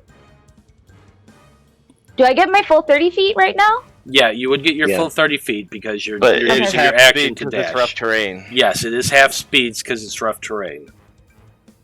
So I get my 15. Oh, wait so a I minute. get Hold 15 on. feet. I'm trying to figure it out. Hold on a second. No, this was difficult terrain, so you would not be right there. You could you use 15 feet of movement to get up, Mhm. and then you're moving through rough terrain, so your movement is halved again. So you could have only moved 5 feet, or technically 7 feet. So go back 1 square? Go back. You're actually back 1.5 squares, so you're right there, basically. Okay, Sorry. I know it's weird. no worries. It's So fine. then, 5. That's not 5, but okay. Yeah. 10. 15. Okay, you use 15 feet of movement there, and as you continue to stumble forward at that point. You're going to continue to go that direction for your other the rest of your movement, but you're out of the area you were in. And So I can see cleared. now? Your vision now Oh, clears. thank God. Oh, thank God. All right. All right. That was. Next that is was a guy everything I who could do. doesn't get a turn anymore. Mm.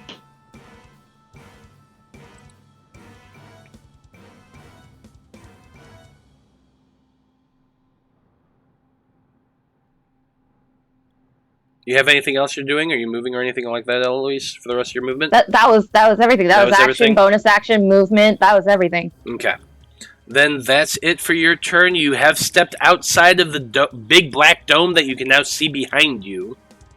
And actually, I think we're just going to go ahead and call it for this evening because it's 10:30. Sure.